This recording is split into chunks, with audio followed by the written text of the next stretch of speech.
ठीक है, अब इसको स्टार्ट करते हैं। आज के हमारा टॉपिक जो है उसमें cellular response to injury and adaptation है। और दूसरा जो टॉपिक होगा that is inflammation.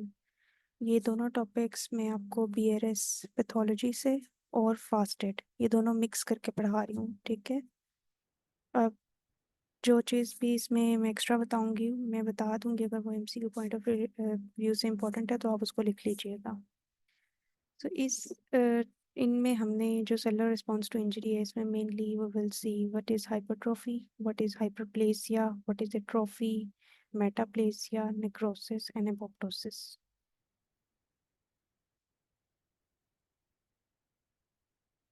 So hypertrophy क्या है? Hypertrophy, this is basically increase in cell size. whenever there is increase in cell size, this is known as hypertrophy. As a result of increased cell size, size of organ is increased. It can be physiological, hypertrophy can be pathological. Physiological hypertrophy is seen in muscle when muscle mass is increased during exercise.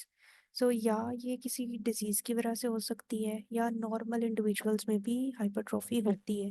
Normally किन conditions में हम hypertrophy को normal कहते हैं? जैसे जो body builders होते हैं, मसल ट्रेनिंग कर रहे होते हैं, जो उनमें मसल मास इंक्रीज हो जाता है as a result of increase physical activity, जो स्ट्रेस मसल के ऊपर आ रहा होता है उसकी वजह से। So there are certain condition जिसमें पैथोलॉजिकल हाइपरट्रॉफी होती है। Pathological hypertrophy is seen in left ventricular hypertrophy that occurs as a result of hypertension. जब हाइपरटेंसिव पेशेंट्स में ब्लड प्रेशर कॉन्स्टेंटली रेज्ड होता है, उसकी वजह से जो हार्ट के मसल्स हैं उन पे भी स्ट्रेस आता है। As a result of this increased stress, increased workload, muscle जो होता है वो इसको ओवरकम करने के लिए, इस जो वर्कलोड ज़्यादा हो गया होता है उसकी वजह से हाइपरट्रॉफी हो जाता है, अपना साइज इंक्रीज कर लेता है ताकि उसको बैलेंस कर सके। So this is hypertrophy. Hypertrophy is increase in cell size. Hyperplasia, hyperplasia ये आपने याद रखना है, जितनी भी हम हाइपरट्रॉफी, हाइपरप्लेसिया, मेटाप्लेसिया पढ़ रहे हैं, ये सेल्यूलर रिस्पॉन्स है इंजरी को। How cells respond to injury. So, what is hyperplasia? In hyperplasia, there is increase in number of cells. Cells का जब नंबर ज़्यादा हो जाता है तो उस टर्म उसको हम हाइपरप्लेसिया की टर्म दे देते हैं। इसी तरह से जब नंबर भी ज़्यादा होगा, there is eventually increase in size of organ. So, what are the examples of hyperplasia? These examples include glandular proliferation of breast during pregnancy. It can occur alongside hypertrophy. जो हाइपरप्लेसिया होता है ये hypertrophy के साथ भी हो रहा होता है। So, glandular proliferation of breast during pregnancy, there is hyperplasia and hypertrophy. Both occur together. ये बात आपने याद रखनी है। जब ब्रेस्ट की हाइपरट्रॉफी और हाइपरप्लेसिया होता है, ये एमसीक्यू में भी पूछा गया है। एमसीक्यू भी आप लोग जब सॉल्व करेंगे तो देखेंगे कि वो ऑर्गन पूछ लेते हैं जिसमें साइमल्टेनियसली हाइपरट्रॉफी भी हो रही होती है और हाइपरप्लेसिया भी हो रहा होता है, तो आपने इसमें ब्रेस्ट लगाना है ड्यूरिंग प्रेगनेंसी। उसके बाद इसकी एक और एग्जांपल है, that is enlargement of uterus during pregnancy. इन फर्क क्या है? हमने जब हाइपरप्लेजिया पढ़ा तो in breast there is hyperplasia as well as there is hypertrophy, while in case of uterus there is hyperplasia. So ये एग्जांपल इंपॉर्टेंट थी, आपने इसको याद रख लेना है। अगर आपसे एमसीक्यू में पूछा जाए कि वो कौन सा ऐसा ऑर्गन है जिसमें हाइपरट्रॉफी एंड हाइपरप्लेजिया साइमल्टेनियसली होती हैं, तो always mark breast during pregnancy. Then there is atrophy. What is atrophy? Atrophy is basically shrinkage in size of cell as a result of loss of cell substance. So cell का जब size छोटा होने लग जाता है, size में cell छोटा होता है, श्रिंक कर रहा होता है, cell substance basically all the constituents that make the cell, जिनसे सेल मिलके बना होता है, उसकी ऑर्गेनेलीज और cytoplasm and all these things, जब वो उनका लॉस होना शुरू हो जाता है तो सेल का साइज छोटा हो जाता है, सेल श्रिंक कर जाता है। What are the causes of atrophy? जैसे हमने पहले देखा, हाइपरट्रॉफी जो है, hypertrophy it can be physiological. Physiological का मतलब है normal. It can be pathological, that means associated with some disease process. इसी तरह से हाइपरप्लेजिया भी देखा। इस तरह प्रेगनेंसी में hyperplasia is normal that occurs in the breast, and hyperplasia that occurs in uterus, it is also normal.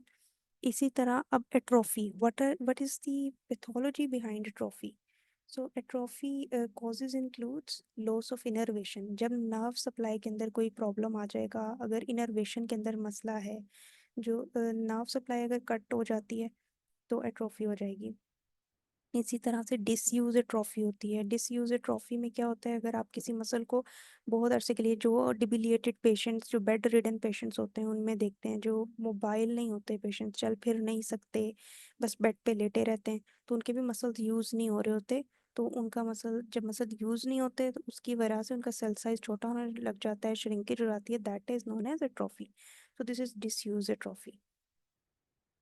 Diminish blood supply, अगर किसी मसल की ब्लड सप्लाई कट हो जाए तो ट्रॉमा के केसेस में ये देखने को मिलता है, तब भी मसल एट्रोफी हो जाते हैं। If there is inadequate nutrition, inadequate nutrition, मैल जो भी पेशेंट्स होते हैं या मेल नरिश चिल्ड्रन के अंदर आपको इनएडिक्वेट न्यूट्रिशन की वजह से ट्रॉफी मिलती है। सो ये trophy can occur as a result of aging. Aging में भी जो है वो एजिंग के अंदर भी आपको मसल साइज छोटा मिलेगा, there is loss of cell substance. अब इसमें ट्रॉफी के पाथवे कौन सा फॉलो होता है ये भी आपने याद रखना है। ये एमसीई मैंने इसीलिए अलहदा इसको लिखा है, पाथवे ट्रॉफी का, यूबिक्विटिन प्रोटियोसोम डिग्रेडेशन एंड ऑटोफेजी। ये एमसीयू में पूछ सकते हैं आपसे कि what is the pathway of atrophy. तो अब इसमें ये दो तरीके से एट्रोफी होती है। Either it can be decrease protein synthesis. Protein atrophy की कोज आपको पता होनी चाहिए कि प्रोटीन, ये this is not actually the cause, this is the pathology behind atrophy. So अगर तो प्रोटीन सिंथेसिस डिक्रीज हो जाए या फिर प्रोटीन डिग्रेडेशन इंक्रीज हो जाए, प्रोटीन सिंथेसिस डिक्रीज या प्रोटीन की डिग्रेडेशन इंक्रीज हो जाए, डिग्रेडेशन का एक पाथवे है that is known as ubiquitin proteasome degradation pathway. इसी तरह से एक और भी तरीका है जिससे एट्रोफी हो जाती है। एक तो ये पाथवे है, दूसरा होता है उसको कहते हैं autophagy, that is the process of self eating. So autophagy और either ubiquitin proteasome degradation that leads to increased protein degradation। So या प्रोटीन्स की सिंथेसिस कम हो जाए या प्रोटीन की डिग्रेडेशन ज़्यादा हो जाए, वो पाथवेज मैंने यहाँ पे सेपरेट मेंशन कर दिए। Then there is metaplasia. So what is metaplasia? Metaplasia is reversible change. Reversible change उसको कहते हैं जिसको हम रिवर्ट बैक कर सकते हैं। अगर एक डिजीज प्रोसेस की तरफ चीज चली गई है, it can be reverted back to normal, this is known as reversible change in which one cell type is replaced by another cell type. और दोनों सेल्स जो होते हैं दे आर नॉर्मल, ये नॉर्मल होते हैं। इन फंक्शन जो normally cells हमारे अंदर प्रेजेंट होते हैं वही होता है, बस सेल टाइप चेंज हो जाती है। जैसे स्क्यूमस सेल्स जो होते हैं, epithelium, squamous epithelium, it can be changed into columnar epithelium, likewise columnar can be changed into squamous। तो जो इनका आउटकम होता है ना, जिसमें चेंज, फाइनल चेंज जो आता है, जैसे लेट्स सपोज कलमनर स्क्यूमस में हो रहा है, तो हम स्क्यू उस नाम से ही उस मेटाप्लेजिया को पहचानते हैं। अगर कलमनर स्क्यूमस में हुआ है तो हम इसको कहेंगे स्क्यूमस मेटाप्लेजिया। ठीक है। जो फाइनल डिजीज, जो फाइनल और आउटकम होता है इस प्रोसेस का, मेटाप्लेजिया के प्रोसेस का, उससे ही नाम दिया जाता है इसको। सो स्क्यूमस मेटाप्लेजिया इसकी एक एग्जांपल है। स्क्यूमस मेटाप्लेजिया क्रोनिक सिगरेट स्मोकर्स जो होते हैं उनमें मिलता है, जिनमें नॉर्मली जो आपका ट्रेकिया होता है उसके अंदर सिलिएटेड कोलमनर एपिथेलियम होता है। Ciliated columnar epithelium in the trachea और ब्रोंकाई, ये चेंज हो जाता है by stratified squamous epithelium. So replacement of the columnar epithelium at the trachea and bronchi by stratified squamous epithelium in chronic smokers, cigarette smokers, is known as squamous metaplasia। इसी तरह से अगर आपका columnar epithelium change हो जाए या replace हो जाए by squamocolumnar junction of cervix पे बाय स्क्यूमस एपिथेलियम, तो this is also known as squamous metaplasia. Cervix में एक जंक्शन होता है जहाँ पे स्क्यूमस और कोलमनर एपिथेलियम मिल रहे होते हैं, that is known as squamocolumnar junction. उस स्क्यूमोकोलमनर जंक्शन पे अगर आपके कोलमनर सेल्स जो हैं they are replaced by squamous cells, then this is known as squamous metaplasia of the cervix. तो ये एग्जाम्पल्स थी, कहाँ कहाँ हो सकते हैं, ट्रेकिया और ब्रोंकाई में देखा, सिगरेट स्मोकर्स में, दूसरा सर्विक्स में आता है, ये सर्वाइकल कार्सिनोमा इन साइटू, उनके अंदर ये चीज़ें नज़र आती हैं। उसके बाद vitamin A deficiency, this is an MCQ, ये आप करेंगे तो आपको एमसीक्यू भी आएगा। Vitamin A deficiency can cause squamous metaplasia. तो वो पूछते हैं which vitamin deficiency is associated with metaplasia, तो उसमें आपने विटामिन ए को टिक करना है।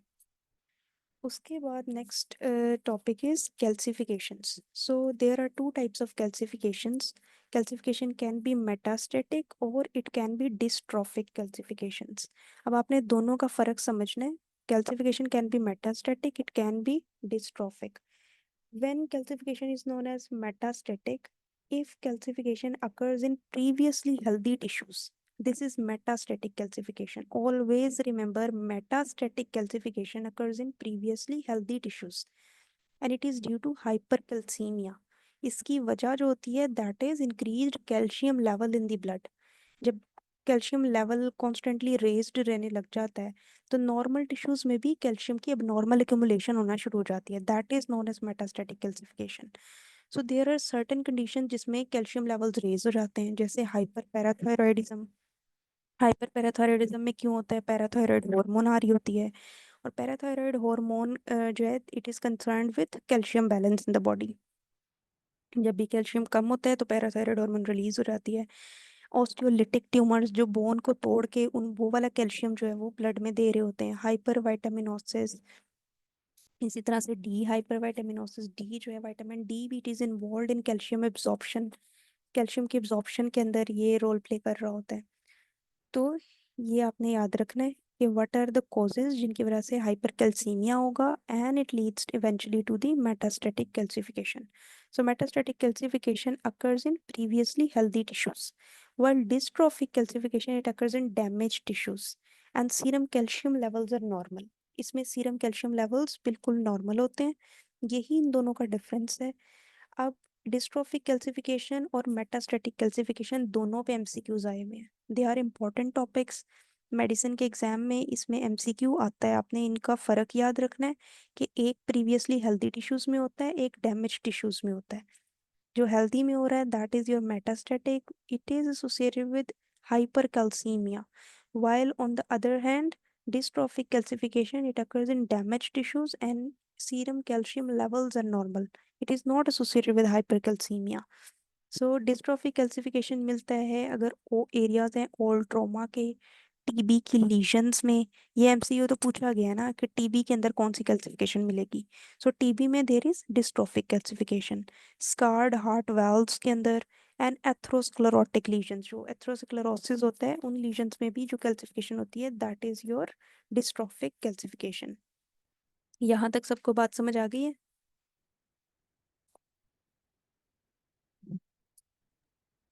Yes madam.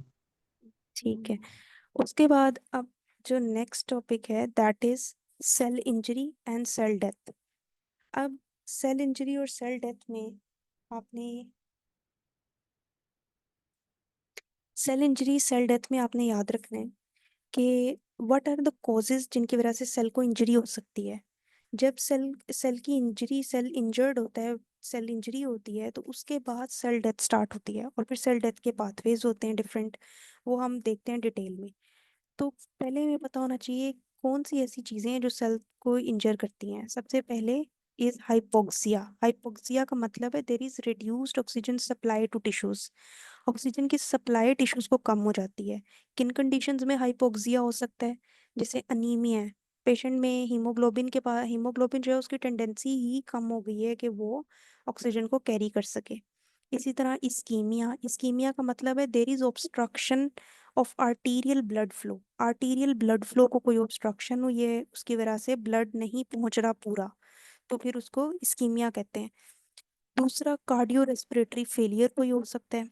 Cardio respiratory failure का मतलब है हार्ट के पास और जो रेस्पिरेटरी सिस्टम है वो इनकम अब इतना कॉम्पिटेंट नहीं है उस तरह से कि वो ऑक्सीजन डिलीवर कर सके टू द टिश्यूज।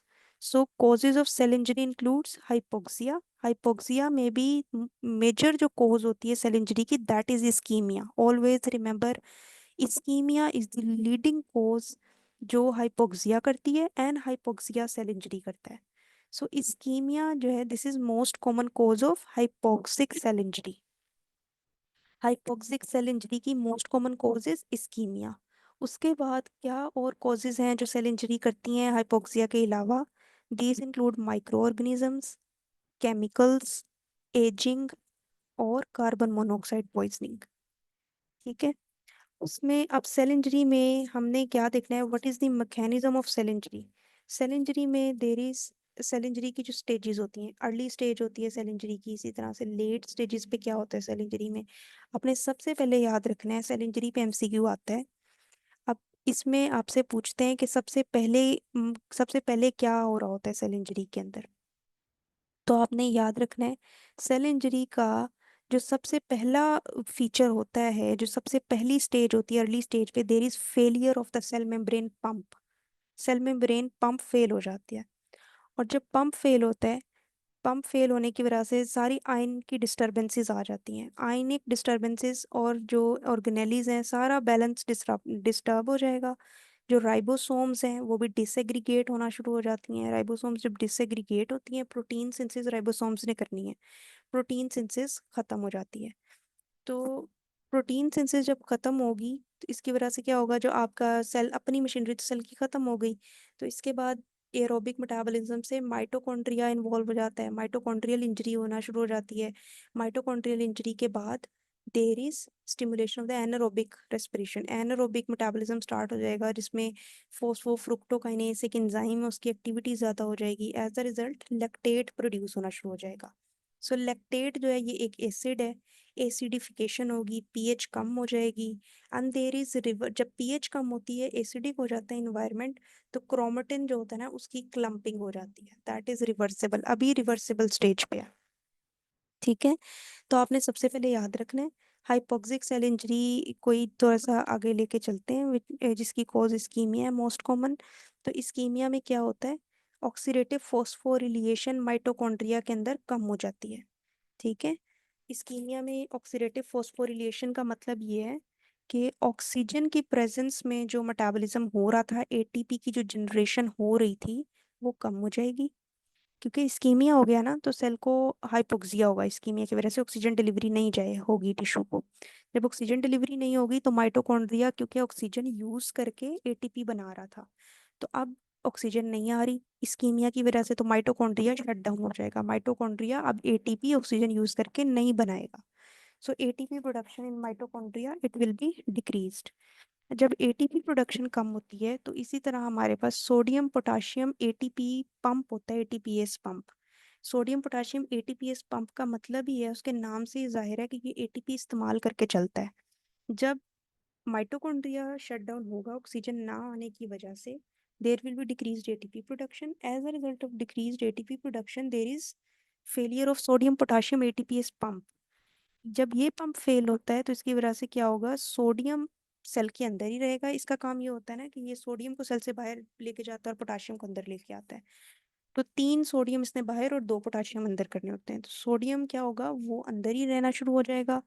और as a result calcium entry, क्योंकि इस तरह होता है कि सोडियम और कैल्शियम जो होते हैं ना इनकी ट्रांसपोर्ट ऑपोजिट डायरेक्शन में होती है। सोडियम जब अंदर रहेगा बाहर नहीं जाएगा, तो कैल्शियम एंट्री होना शुरू हो जाएगी इनटू द सेल। जब कैल्शियम एंट्री सेल के अंदर होती है, they it results in isosmotic gain of water causing cell swelling, जिसकी वजह से आइसो इन्वायरमेंट जो होगा वो आइसोस्मोटिक होना शुरू हो जाएगा और वाटर भी अंदर आना शुरू हो जाएगा इसकी वजह से, और फिर सेल की स्वेलिंग हो जाएगी। यहाँ तक समझ आ गया?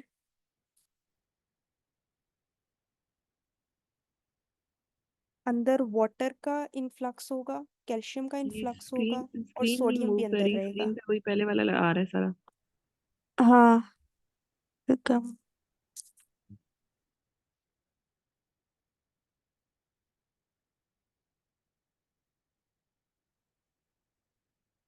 ठीक है, अब आपका नजर आ रहा है? जी जी, अपना सारा। ठीक है। तो अभी मैंने बताया आपको सेल इंजरी में reversible cell injury, reversible cell injury में हमने failure of sodium potassium ATPase pump देखा, जिसकी वजह से सोडियम वाटर एक्युमुलेशन हो जाएगी और सेल की स्वेलिंग होगी। राइबोसोम्स डिटैच हो जाएंगे, डिसएग्रीगेशन हो जाएगी उनकी, और प्रोटीन सिंथेसिस डिक्रीज हो जाएगी।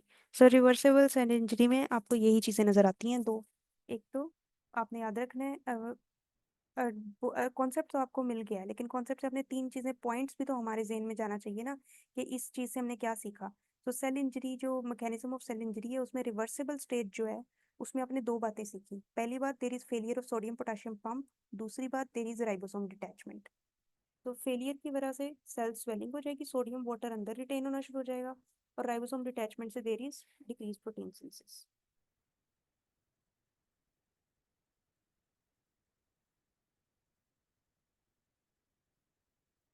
So what is the hallmark feature of reversible irreversible cell injury? ये इस स्लाइड में ना ये थोड़ा सा गलती है, यहाँ पे इरिवर्सिबल आना, ठीक है। इरिवर्सिबल सेल इंजरी की बात हो रही है। Hallmark of irreversible cell injury is membrane damage. अब इरिवर्सिबल सेल इंजरी के अंदर क्या होता है, मैं स्लाइड को मूव भी कर देती हूँ ताकि आपको नजर ही ना आए। तो इरिवर्सिबल सेल इंजरी में अब हम रिवर्सिबल से नेक्स्ट स्टेज पे चले गए, जब सेल इंजरी इरिवर्सिबल हो जाती है। इसमें there is membrane damage, membrane को डैमेज होता है। अगर इस्कीमिया और हाइपोक्सिया परसिस्ट करे बियॉन्ड रिवर्सिबल सेल इंजरी, तो इरिवर्सिबल सेल इंजरी होगी विच इज करेक्टराइज्ड बाय, उसमें क्या क्या होता है, उसमें फिर आगे वाली सारी चीजें होंगी कि there is activation of phosphofructokinase, glycolysis increase हो जाएगा। ग्लाइकोलिसिस इंक्रीज होने की वजह से ऑक्सीजन तो है नहीं, जब ऑक्सीजन नहीं है तो एरोबिक मैकेनिज्म तो नहीं चलेगा, एनारोबिक होगा जो in the absence of oxygen होता है। और जब भी in the absence of oxygen होता है तो आप जब ग्लाइकोलिसिस होता है, ग्लाइकोलिसिस के एंड प्रोडक्ट्स में या तो पायरुवेट होता है या लैक्टेट होता है। तो अब लैक्टेट तो एसिड है, लैक्टेट तो लैक्टिक एसिड है। तो अब जब ऑक्सीजन नहीं होगी तो पायरुवेट नहीं बनेगा। एनारोबिक में there is production of lactate, lactate जो है that is an acid and it leads to acidification, acidification होगी, देर इज क्लम्पिंग, क्रोमेटिन की क्लम्पिंग करना शुरू हो जाएगा। सो सेल जो है, सेल के अब न्यूक्लियर चेंजेस आएंगी। क्रोमेटिन तक जब चीज पहुंच जाती है so it leads to nuclear changes. Nuclear changes के अंदर जब सेल चला जाता है तो फिर हम उसको कहते हैं इरिवर्सिबल सेल इंजरी अब हो गई है, ठीक है। अब इसमें इरिवर्सिबल सेल इंजरी के बाद आपने देखना है there are nuclear changes. Nuclear changes में there is chromatin clumping in chromatin shrinking, pyknosis होगा, कैरियोरेक्सिस होना शुरू हो जाएगा, कैरियोलाइसिस है, और डिसअपीयरेंस ऑफ स्टेनेबल न्यूक्लियर। ये आपने चार चीजें याद रखनी। तो उसके बाद आपने ये बात याद रखनी है कि माइटोकॉन्ड्रियल परमेबिलिटी भी इंक्रीज हो जाती है, मेम्ब्रेन अफेक्ट हो गई है ना।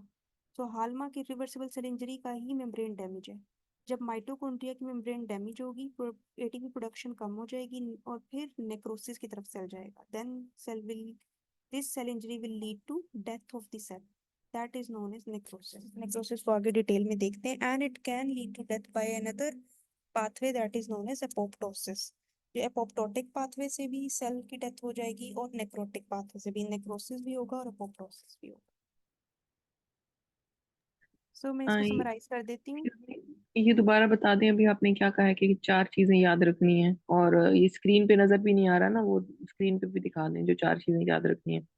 आपने ये याद रखना है कि what are the signs of reversible cell injury and what are the signs of irreversible cell injury, ठीक है। अब जो okay. Signs of reversible cell injury होंगे वो आपने याद रखने हैं, और इरिवर्सिबल सेल इंजरी के साइंस आपने याद रखने हैं, ठीक है। अब यहाँ पे आप देखें signs of irreversible cell injury are karyolysis, pyknosis, karyorrhexis, necrosis and apoptosis. ये सारी न्यूक्लियर चेंजेस हैं, ठीक है। न्यूक्लियर चेंजेस हो रहे हैं, इसमें क्रोमेटिन की क्लम्पिंग हो रही है। कैरियोलाइसिस का मतलब है ब्रेक डाउन, लाइसिस का मतलब होता है ब्रेक डाउन, पिक्नोसिस का मतलब है श्रिंकेज हो रही है। इस तरह से कैरियोरेक्सिस है, और नेक्रोसिस और एपोप्टोसिस, ये सारी बातें आपने याद रखनी है। अगर ये होना शुरू हो जाए तो इरिवर्सिबल इंजरी हो गई है सेल को, ठीक है। एमसीक्यू में भी यही देके पूछेंगे कि अगर आपको कैरियोलाइसिस दिया हुआ है, पिक्नोसिस दिया हुआ है, और पूछ रहे हैं कि आप सेल कौन सी स्टेज में इंजरी की, तो आपने इरिवर्सिबल को ही टिक करना है। इसी तरह से रिवर्सिबल की क्या साइन है, रिवर्सिबल में सेलुलर स्वेलिंग है, और राइबोसोम डिटैचमेंट है, एंडोप्लाज्मिक रेटिकुलम की स्वेलिंग है, माइलिन फिगर्स है, ठीक है। माइलिन फिगर्स क्या हो, माइलिन फिगर्स जो होती हैं ये क्या होती हैं? माइलिन फिगर्स जो होते हैं ना, ये वर्ल्स होते हैं, वर्ल लाइक्स होती हैं।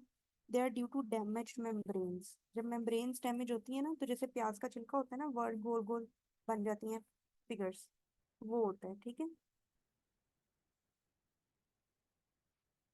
Myelin figures, endoplasmic reticulum swelling, cell blebs भी बन सकते हैं। सेल ब्लैप्स क्या होते हैं? सेल सरफेस डिफॉर्मिटी होती है। सेल ब्लैप्स जो होंगे, ये साइटोस्केलेटन में अगर अब नॉर्मेलिटी आ जाए तो फिर सेल ब्लैप्स बनना शुरू हो जाते हैं।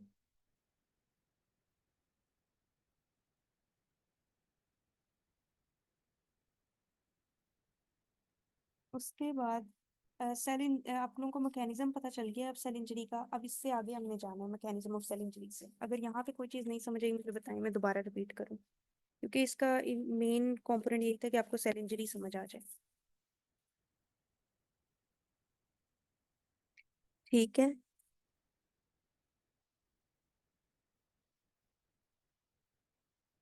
अब इसके बाद है वल्नरेबिलिटी। कुछ एमसीक्यू में भी पूछ सकते हैं कि हाइपोक्सिक इंजरी को कौन सा सेल कितना वल्नरेबल है। न्यूरॉन्स जो होते हैं ये 3 to 5 मिनट्स तक हाइपोक्सिया को सरवाइव कर सकते हैं। उसके अलावा 3 to 5 मिनट्स होते हैं। And neurons are most vulnerable. Neurons में भी जो सेल्स होते हैं वल्नरेबल, दैट आर हिप्पोकैम्पस के सेल्स होते हैं और पुरकंजी सेल्स होते हैं। इसी पुरकंजी सेल्स सेरिबेलम के होंगे और हिप्पोकैम्पस के न्यूरॉन्स होते हैं। हिप्पोकैम्पस ये ब्रेन का पार्ट है, ठीक है। What is hippocampus? Hippocampus is part of brain. और Purkinje cells of cerebellum. Cerebellum जो है it is also part of central nervous system. इसी तरह से मायोकार्डियल सेल्स हैं और हेपेटोसाइट्स हैं। मायोकार्डियल सेल्स और hepatocytes up to 1 to 2 hours तक कर सकते हैं हाइपोक्सिया जो है उसको। इसी तरह से स्केलेटल सेल्स हैं। स्केलेटल मसल सेल्स जो होंगे they can bear hypoxia up to many hours. तो ये वल्नरेबिलिटी वाला भी आपको याद होना चाहिए कि न्यूरॉन्स 3 to 5 मिनट्स तक करते हैं और मोस्ट वल्नरेबल होते हैं। Myocardial cells in hepatocytes, hepatocytes का मतलब है लिवर के cells, 1 to 2 hours. Skeletal muscle cells जो होंगे they can bear up to many hours. अब है necrosis. What is necrosis? Necrosis की अगर डेफिनेशन देखें तो necrosis basically it is enzymatic degradation and protein denaturation of cell. इसको आसान लफ्जों में ऐसे बताती हूँ कि ये एक पैथोलॉजिकल फॉर्म है सेल डेथ की। पैथोलॉजिकल फॉर्म का मतलब है that is not normal. Normally ऐसा नहीं होता। जब भी कोई डिजीज प्रोसेस होगा या कोई डिजीज प्रोसेस में सेल डेथ अगर हो रही है तो दैट इज नेक्रोसिस। इसमें डिग्रेडेशन भी हो रही होगी एंड इन्फ्लेमेशन। डिग्रेडेशन और इन्फ्लेमेशन ये दोनों चीजें इसके अंदर होती हैं। जब भी टिश्यू की डेथ होती है that is caused by injury. Tissue death हो जाएगी इंजरी की वजह से, वो इंजरी पैथोलॉजिकल प्रोसेस से हो रही है, तो उसकी वजह से there is degradative and inflammatory response of the cell, that is known as necrosis. अब नेक्रोसिस के डिफरेंट टाइप्स हैं। इसमें कोएगुलेटिव नेक्रोसिस है, लिक्विफेक्टिव है, केशियस नेक्रोसिस है, फैट नेक्रोसिस है और गेंग्रीनस नेक्रोसिस है। इन सारे नेक्रोसिस पे याद रखें एमसीक्यू आते हैं। जो कोएगुलेटिव नेक्रोसिस होता है इसके बारे में आपने याद रखना है। ये इसमें आपको ये बात पता होनी चाहिए कि जब आप हिस्टोलॉजिकली देखते हो, हिस्टोलॉजिकली का मतलब है आपने टिश्यू को जो है अंडर माइक्रोस्कोप रख के उसको स्टडी किया है, तो उसमें आपको ये बात याद होनी चाहिए कि कोएगुलेटिव में जो बेसिक आर्किटेक्चरल आर्किटेक्चर जो इसका होता है ना वो प्रिजर्व रहता है। अर्ली स्टेज में इसके बहुत रेयर होते हैं कि एंड पे जाके कभी इसका आर्किटेक्चर जो है वो खराब हो जाए, वरना इसकी बेसिक आउटलाइन प्रिजर्व होती है। और यूजुअली जो कोएगुलेटिव नेक्रोसिस होता है इसके अंदर आपको जो है एंड पे न्यूक्लियाई डिसअपियर होना शुरू हो जाते हैं और इसमें डीनेचरेशन होती है प्रोटीन्स की। प्रोटीन्स की डीनेचरेशन इसलिए होती है there is loss of cytoplasmic RNA. Cytoplasmic RNA का लॉस होना शुरू हो जाता है और कोएगुलेटिव नेक्रोसिस के अंदर जब साइटोप्लाज्म में से आरएनए लॉस होगा, जितने भी एसिड्स होते हैं वो ब्लू स्टेन होते हैं। हिमोटॉक्सिलिन इयोसिन स्टेनिंग जब करते हैं तो ब्लू कलर के एसिड अपीयर होते हैं और जो थोड़ी सी प्रोटीन्स होती हैं ये प्रोटीन्स एक पिंक कलर की अपीयर होती हैं। तो जब भी साइटोप्लाज्मिक आरएनए का लॉस होगा as a result there is increased eosinophilia. Eosinophilia का मतलब है पिंक कलर साइटोप्लाज्म का इंक्रीज हो जाएगा। सो कोएगुलेटिव नेक्रोसिस में बेसिक आउटलाइन इज प्रिजर्व्ड, और इसमें एंड आखिरी स्टेजेस पे जब ये होता है तब न्यूक्लियर चेंजेस अपीयर होती हैं इसके अंदर। न्यूक्लियर चेंजेस वही आपने याद रखनी है, पिक्नोसिस, कैरियोलाइसिस, कैरियोरेक्सिस, वो सारी न्यूक्लियर चेंजेस हैं। उसके बाद कोएगुलेटिव नेक्रोसिस जो है, इसमें there is loss of cytoplasmic RNA, as a result there is increase cytoplasmic eosinophilia. किस ऑर्गन्स में इस पे एमसीक्यू आता है, मैं आपको अभी बता रही हूँ साथ साथ। इस किन ऑर्गन्स में ये होता है, इस्कीमिया और इन्फार्क्ट इसकी कॉज होती है हार्ट में, किडनी में और एड्रिनल ग्लैंड। इसका रट्टा लगा लें, excuse heart, me ma'am, kidney, adrenal आवाज ग्लैंड। बहुत कम आ रही है। अब आवाज आ रही है? पहले बहुत अच्छी आ रही थी स्टार्टिंग फेज पे। अब बताएं। सेम ही है, आवाज आ रही है लेकिन लाइक बहुत फोकस करना पड़ता है, लाइक बिल्कुल कान के पास, तो फिर स्क्रीन अच्छा, शेयर नहीं हो रही। जी जी। स्क्रीन भी शेयर नहीं हो रही? नहीं नहीं, लाइक मतलब अगर आवाज पे फोकस करूं तो कान के पास करना पड़ता है, तो आ फिर रही है, तो आ अच्छा, रही है आवाज। नजर अब ठीक है। जी मैम, या आ मच रही है बेटर। आवाज। ठीक है, कोएगुलेटिव नेक्रोसिस का आप लोगों को समझ आ गया यहाँ तक?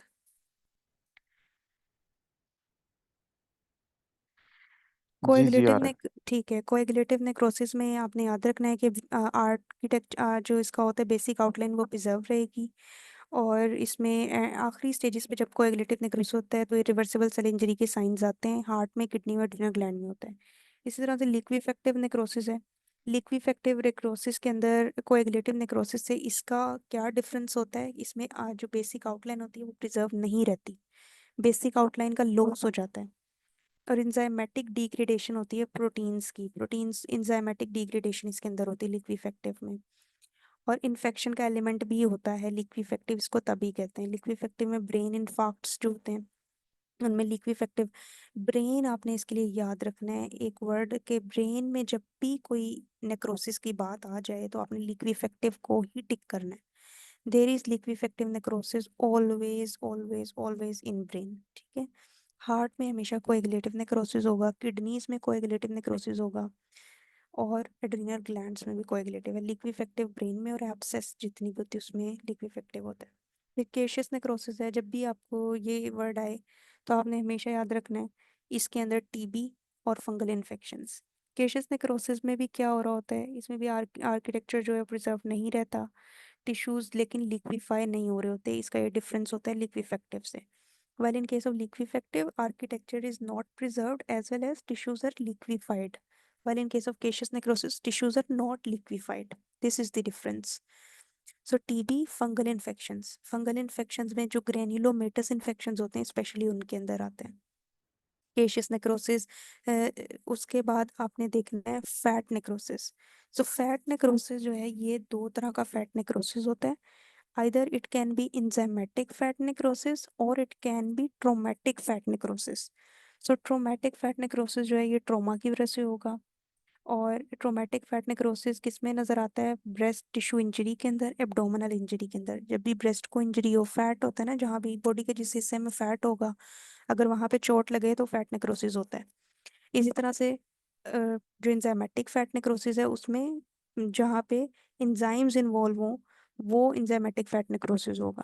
जैसे पेंक्रियास के अंदर पेंक्रियाटाइटिस जो है, पेंक्रियाटाइटिस, एक्यूट पेंक्रियाटाइटिस, इसमें जो डैमेज सेल्स होते हैं ये इंजाइम्स रिलीज करते हैं, वो इंजाइम्स यूजुअली लाइपेजेस होती हैं, और ये ब्रेक डाउन करना शुरू कर देते हैं जो हमारे फैट्स होते हैं वहाँ पे पड़े हुए, इसीलिए इसको फैट नेक्रोसिस का नाम दे रहे हैं, हालांकि इसमें इंजाइम्स इन्वॉल्व हैं।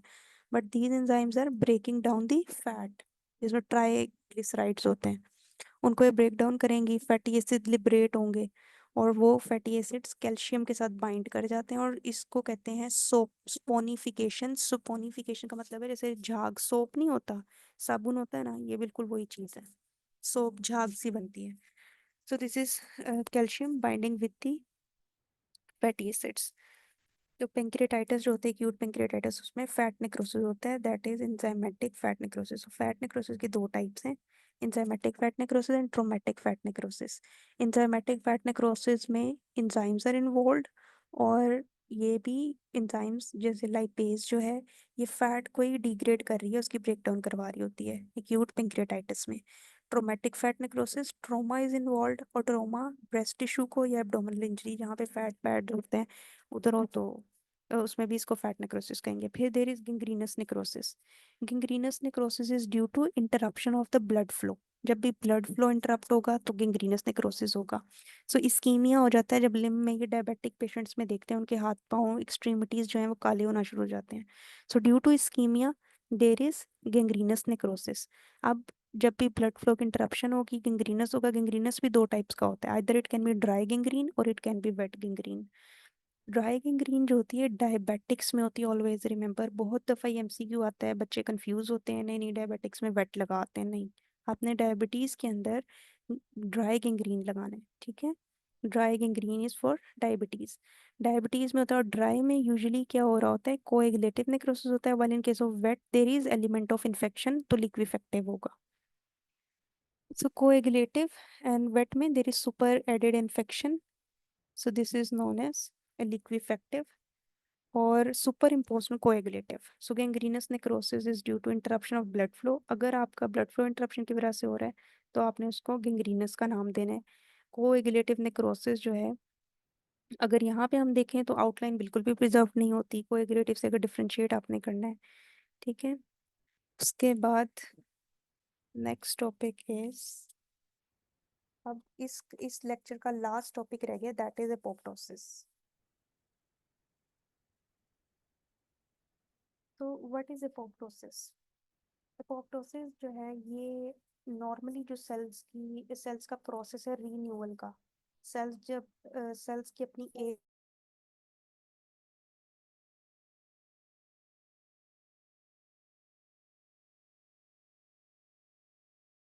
में कोई इस तरह के म्यूटेशन हो गई है या कोई ऐसी चेंज आ गई है दैट इज हैजार्डियस, तो उन केसेस में there is a natural process of cell death.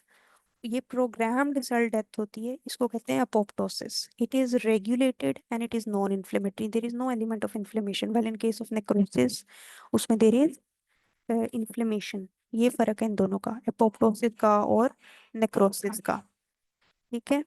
Apoptosis के अंदर आपके पास there is no inflammation, while in necrosis there is inflammation, और this is program cell death, और वो टिश्यू इंजरी के बाद होता है नेक्रोसिस।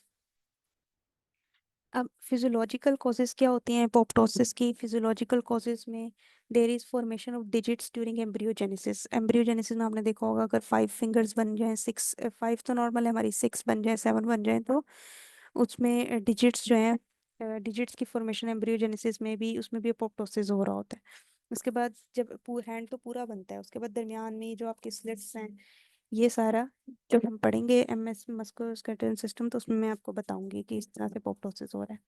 इसी तरह से एंडोमेट्रियल सेल्स का ड्यूरिंग मेंस्ट्रुएशन जो लॉस है दैट इज आल्सो एपोप्टोसिस। उसके बाद आ जाता है, अगर आपका फिजियोलॉजिकली एपोप्टोटिक रिमूवल होता है सेल्स का जिसमें डीएनए, इररिपेयरेबल डीएनए डैमेज हो जाए, जैसे फ्री रेडिकल्स वायरसेस की वजह से, न्यूप्लास्टिक फॉर्मेशन से प्रोटेक्ट करता है। सो ये एक एमसीक्यू है। एपोप्टोसिस में हमेशा याद रखें, अपोप्टोसिस जो होता है ना, ये हमारा एक नेचुरल मैकेनिज्म है जो नियोप्लेजिया से प्रिवेंट करता है, ठीक है। नियोप्लेजिया से अगर पूछा जाए कोई भी ऐसा नेचुरल प्रोसेस जो आपको नियोप्लेजिया से बचा रहा है, तो आपने उसमें हमेशा एपोप्टोसिस लगा के आना है आंसर।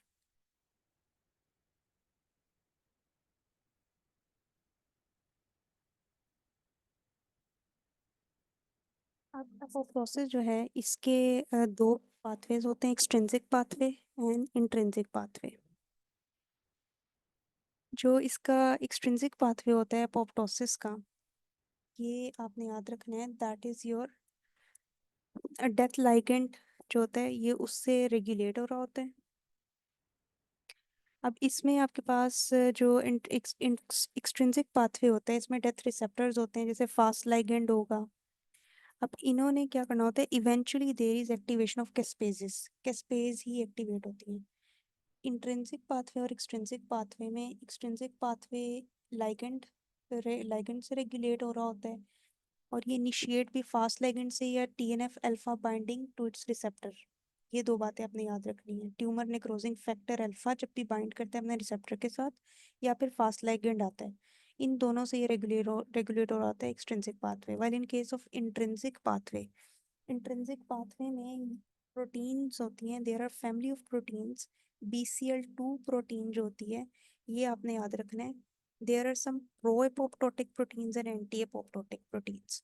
प्रो एपोप्टोटिक प्रोटीन्स का मतलब है जो एपोप्टोसिस करवाएंगी, और एंटी एपोप्टोटिक का मतलब है जो एपोप्टोसिस को काउंटर एक्ट करेंगी, जैसे BCL2, BCLX, ये एपोप्टोसिस को प्रिवेंट करती हैं। While in case of pro apoptotic Bax and Bak, ये एपोप्टोसिस करवाती हैं। तो अगर एपोप्टोसिस ने होना है तो BCL2 इसका लॉस ऑफ फंक्शन होगा तो होता है। सो एंटी एपोप्टोटिक प्रोटीन्स का there is loss of function which leads to activation of the intrinsic pathway of apoptosis. Intrinsic pathway को माइटोकॉन्ड्रियल पाथवे भी कहते हैं, माइटोकॉन्ड्रिया की मेम्ब्रेन्स में हो रहा होता है। सो फाइनली क्या होगा, देयर इज एक्टिवेशन ऑफ कैस्पेजेस। जो इसमें एंजाइम्स इन्वॉल्व होती हैं वो कैस्पेजेस होती हैं इस पाथवे में। इंट्रिंसिक पाथवे में there is activation of caspase 9, cytochrome C से रिलीज होता है, ये एक फैक्टर है। ये इतना ज़रूरी नहीं है याद रखना, बस आप ये याद रख लें देयर इज कैस्पेज 9 एक्टिवेशन। ठीक है, कैस्पेज 9 एक्टिवेशन इसमें हो रही होती है। सो फास्ट लाइगेंड क्या करता है, फास्ट लाइगेंड से या TNF अल्फा से होता है intrinsic. So fast ligand signal दे रहा होता है सीरीज ऑफ इवेंट्स में, जिसमें there is activation of caspases which are major executioners. ठीक है, कैस्पेजेस आर मेजर एक्सिक्यूशनर्स, याद रखना है इस पाथवे के। And there is loss of function of BCL2 and other anti-apoptotic proteins in the inner mitochondrial membrane, जिसकी वजह से माइटोकॉन्ड्रियल मेम्ब्रेन की परमेबिलिटी इंक्रीज हो जाती है। और जब माइटोकॉन्ड्रियल मेम्ब्रेन परमेबिलिटी इंक्रीज होती है तो फिर ये सारे काम हो रहे होते हैं कि कैस्पेज की एक्टिवेशन होती है, और फिर फाइनली सेल जो है उसकी प्रोग्राम्ड सेल डेथ हो जाती है। इसी तरह से इसमें बस याद रखने वाली ये बात है कि आपको BCL2 का पता हो और कैस्पेज 9 की एक्टिवेशन का पता हो, और इंट्रिंसिक जो है माइटोकॉन्ड्रियल होता है, इनर माइटोकॉन्ड्रियल मेम्ब्रेन में होता है, फास्ट लाइगेंड से ये रेगुलेट होता है। फिर इंट्रिंसिक पाथवे होता है। इंट्रिंसिक पाथवे आपने याद रखना है, जो इंट्रिंसिक इज माइटोकॉन्ड्रियल पाथवे। उसके बाद कैस्पेज 9 इसके अंदर होगी, then extrinsic pathway. Extrinsic pathways Fas ligand regulated है। जो इंट्रिंसिक पाथवे है उसमें आपके पास प्रोटीन्स हैं, और एक्सट्रिंसिक पाथवे में there is Fas ligand and TNF alpha. while in intrinsic pathway there are pro-apoptotic and anti-apoptotic proteins। pro-apoptotic के अंदर आपने जैसे यहाँ पे देखें, इन दोनों का फर्क याद रखना है आपने। pro-apoptotic में बैक्स बैक है और anti-apoptotic में BCL2 BCLX है। so this is intrinsic, while in case of extrinsic fast ligand आएगा, TNF अल्फा आएगा, और यहाँ पे कैस्पेज 8 होगी, एक्सट्रिंसिक में 8 होता है। ठीक है, इसका वैसे जो मैंने तरीका जो याद रखने का किया हुआ था वो ये था कि ई लिखते हैं ना, इस तरह होता है ना ई, बस यहाँ पे एक लाइन बन लगा देना तो 8 बन जाता है। सो एक्सट्रिंसिक में कैस्पेज 8 होती है और इंट्रिंसिक में 9 होती है। 9 में ऐसे डंडा होता है ना सीधा इस तरह, और यहाँ पे बस एक बनाना होता है, 9 बन जाता है। आपने इस तरह करके भी याद करना है तो कर लें।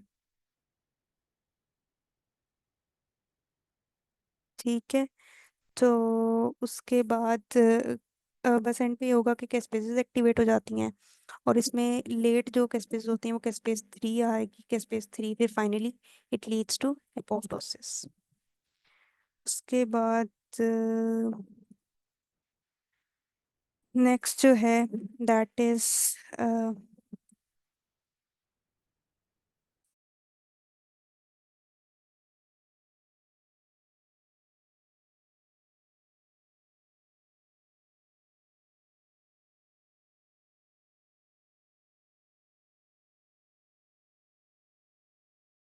हैं cellular adaptations and accumulations. Cellular adaptation accumulations में आपने याद रखना है कि सेल के अंदर ना नॉर्मली कुछ चीज़ें एक्यूमुलेट हो जाती हैं जब उनका एक्सेस हो जाए बॉडी में। जैसे there is fatty change, fatty change का मतलब है there is increased fat. Fat जो है जब वो बॉडी में एक्सेस हो जाए तो उसकी वजह से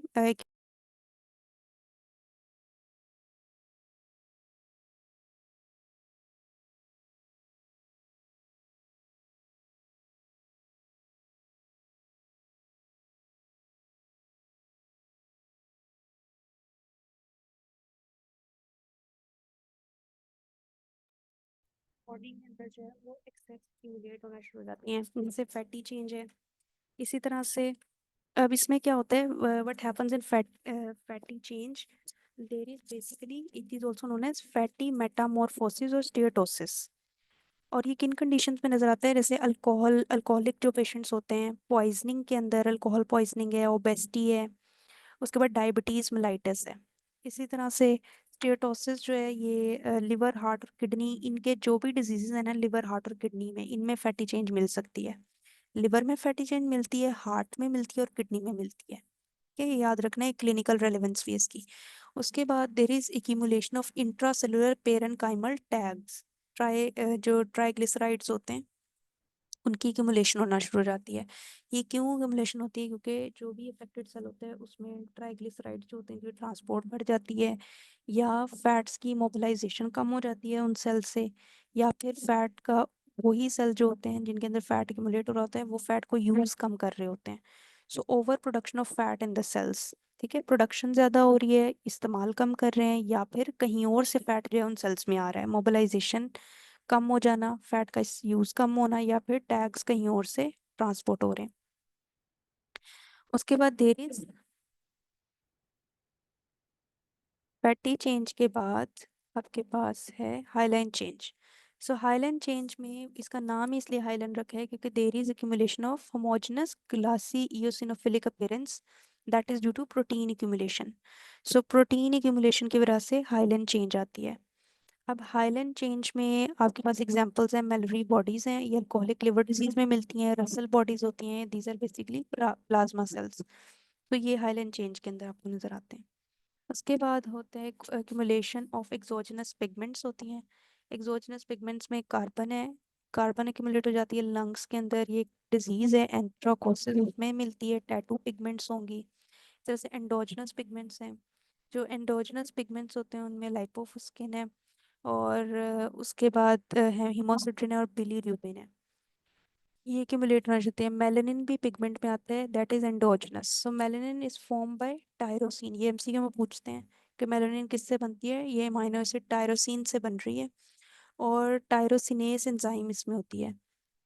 और मेलानोसोम्स में बनेगी, मेलानोसाइट्स एपिडर्मिस में होते हैं, melanocytes are in the epidermis. Bilirubin जो है दिस इज बेसिकली एक catabolic product of heme moiety of haemoglobin. जो हीमोग्लोबिन का हीम पार्ट होता है ना, ये उसका कैटाबोलिक प्रोडक्ट होता है। कैटाबोलिक का मतलब है जो चीज़ जब उसकी डिस्ट्रक्शन हो रही होती है ना, और वो टूट रही होती है, तो ये तब बन रही होती है हीमोग्लोबिन, हीमोग्लोबिन की हीम पार्ट से। हीम होता है और आयरन पार्ट होता है ना हीमोग्लोबिन के पास, तो हीम पार्ट से बनती है बिलीरुबिन। और to some minor extent it can come from the myoglobin as well. इस तरह से हीमोसिड्रिन है, हीमोसिड्रिन जो होती है ये फेरेटिन के एग्रीगेट्स होते हैं। फेरेटिन जो है ये आयरन की स्टोरेज फॉर्म है, और ये गोल्डन से ब्राउन कलर के होते हैं, अमोर्फस एग्रीगेट्स होंगे। उसके बाद there are some exogenous pigments जिनमें आपको कुछ कंडीशंस मिलेंगी। प्लम्बिज्म है, प्लम्बिज्म एक ऐसी कंडीशन होती है जिसमें there is accumulation of lead. Lead की एक्यूमुलेशन जो है उसको, ये मैंने स्लाइड में नहीं लिखा हुआ लेकिन आप याद रख लें, नोट्स में लिख लें, plumbism that is lead accumulation. और argyria, argyria is for silver. In silver accumulation there is permanent grey discoloration of skin and conjunctiva, grey colour का हो जाता है स्किन भी और कंजक्टाइवा भी, तो ग्रे अपीयरेंस आती है पेशेंट की। सो प्लम्बिज्म एंड आर्गायरा, गायरिया, ठीक है, इसके अंदर आपको एक्सोजेनस एक्यूमुलेशन मिलती है लेड की और सिल्वर की। प्लम्बिज्म में लेड और आर्गायरिया में सिल्वर। सो यहाँ पे ये टॉपिक ख़त्म हो गया। इसमें मैंने मिक्स करके आपको पढ़ाया है बीआरएस पैथो से और फास्टेड से। तो जो चीज़ें फास्टेड बेसिकली मैंने दोनों ही पढ़ी हुई हैं, बीआरएस भी और फास्टेड भी बीआरएस की कॉपी है, बस शॉर्ट फॉर्म है बीआरएस की। तो अगर आपको कुछ नहीं समझ आया आप मुझसे पूछ लें।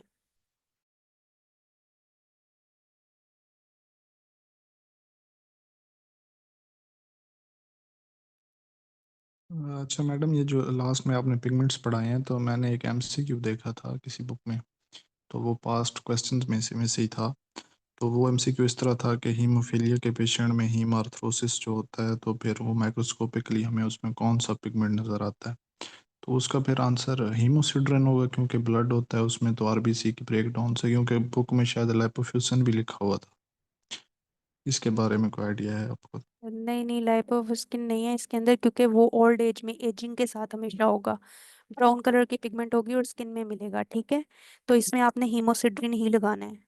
हीमोसिड्रिन ही, आयरन ओवरलोड हो जाता है ना, तो आयरन, जब भी आयरन की बात आएगी, आयरन एक्यूमुलेशन की, तो हीमोसिड्रिन होगा इसका आंसर। Okay madam. ठीक।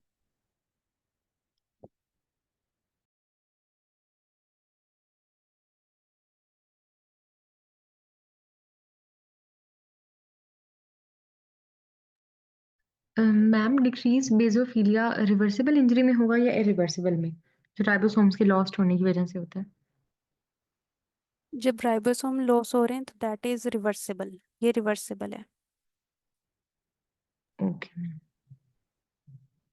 डिक्रीज बेजोफिलिया और इंक्रीज्ड इयोसिनोफिलिया, ठीक है। ये रिवर्सिबल में ही आता है, और कोएगुलेटिव नेक्रोसिस के अंदर भी आपको ये चीज़ नज़र आ रही होती है, इयोसिनोफिलिया इंक्रीज हो रहा है और बेजोफिलिया डिक्रीज हो रहा होता है।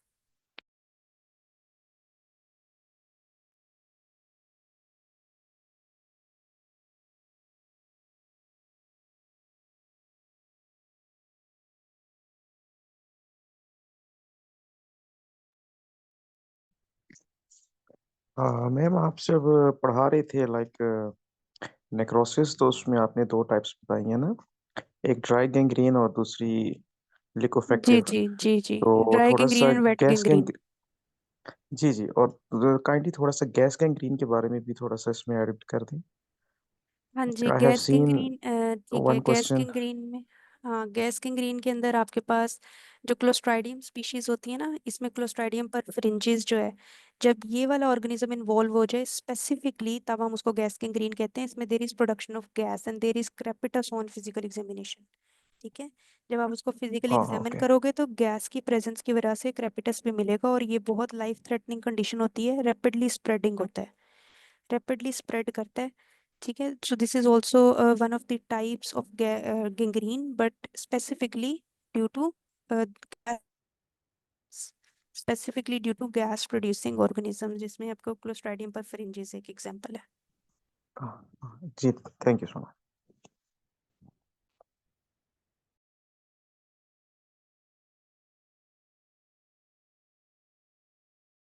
अब 10:10 पे हम नेक्स्ट क्लास अपनी स्टार्ट करेंगे, इन्फ्लेमेशन पे है वो।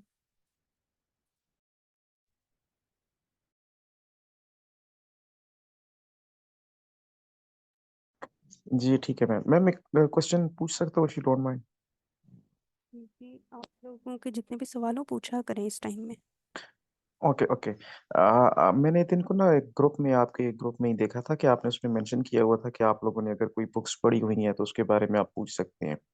एक्चुअली हुआ इस तरह कि लाइक ऑलमोस्ट 3 इयर्स बैक मैंने पार्ट 1 की तैयारी की थी ना, ठीक है। तो अनफॉर्चुनेटली मेरे एग्जाम से जस्ट एक दिन पहले मेरे वालिद की डेथ हो गई थी।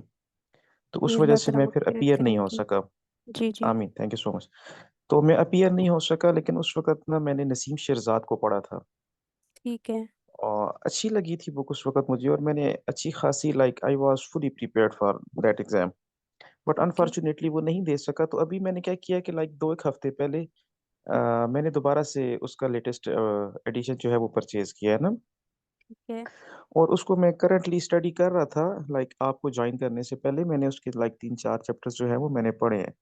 थे तो वो बिल्कुल सेम ही, लेकिन मैं आपसे ये पूछना चाह रहा था कि क्या हम उसको फॉलो कर सकते हैं, मतलब ड्यूरिंग योर जितनी भी आप कुछ पढ़ाते हो या जहाँ जहाँ से आप करते हो, इसके बारे में थोड़ा सा। ऐसा ही है, ऐसा ही है। आपने जिस बुक से पढ़ा हुआ है आप उस बुक को फॉलो कर सकते हैं बिल्कुल। अगर आपको उससे अच्छा रिटेन होता है तो आप उसी बुक को फॉलो करें।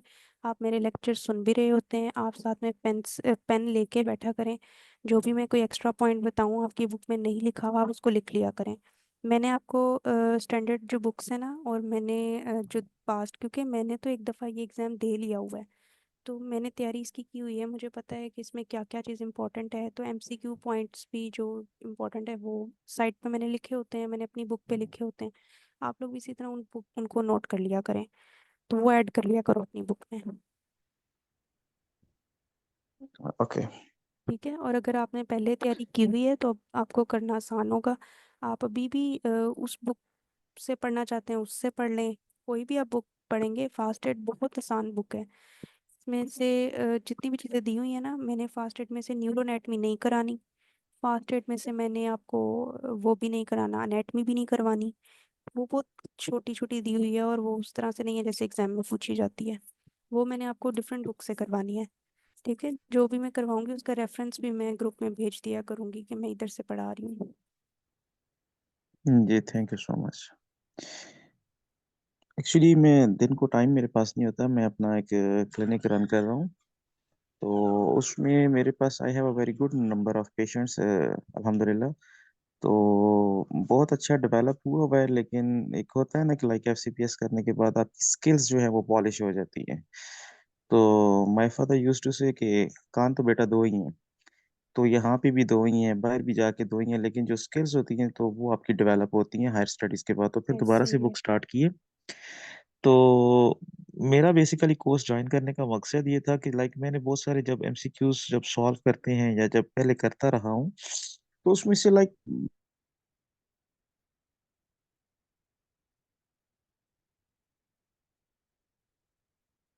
आपकी आवाज़ नहीं आ रही। अब आ रही है आपको? हाँ हाँ, अब आ रही है। ओके, तो आपको जॉइन करने का बेसिकली मकसद ये था कि ये जो क्वेश्चंस को सॉल्व करने का जो पैटर्न है कि लाइक कि कैसे उसको हैंडसमली उसको पिक करना है चीज़ों को, तो बेसिकली मैंने आपको जॉइन इसलिए किया है। तो आई ठीक है, होप तो कि हम अल्लाह ऐसी करे आने क्लासेस भी वाले टाइम। रखेंगे। हम ऐसी क्लासेस भी रखेंगे जिसमें मैं सिर्फ हम एमसीक्यूज कर रहे होंगे। अ, आप लोगों का मॉक टेस्ट सेशन भी होगा, मॉक टेस्ट सेशन का फीडबैक भी दिया करूँगी।